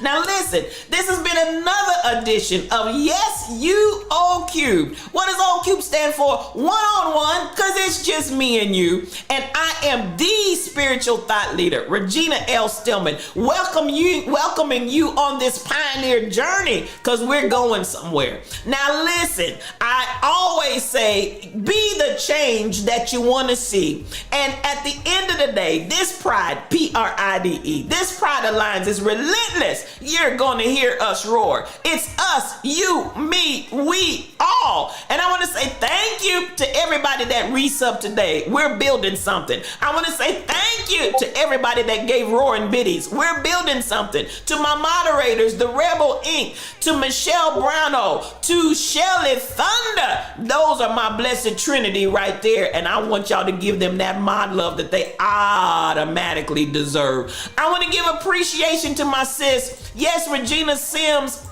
for this awesome song. Won't be this way always. Please believe it. Won't be this way always, because our feet are on a new path. Please go out there and support her. I promise you she will bless your whole life. Then to my corporate sponsor, David Ryan Charity, where the motto is love on purpose. Thank you for your sponsorship, and I appreciate you. Now come on, come go with us. We're headed over to Rebel's house. Come go with us and we will do you good. Now, I want you to know, this is the spiritual thought leader reminding you that you have a date with destiny. Go to bed with your vision, sleep with your dreams, and wake up with your baby called promise. Now, I want you to have an amazing day on purpose. Do what you love what you do, and peace for your journey.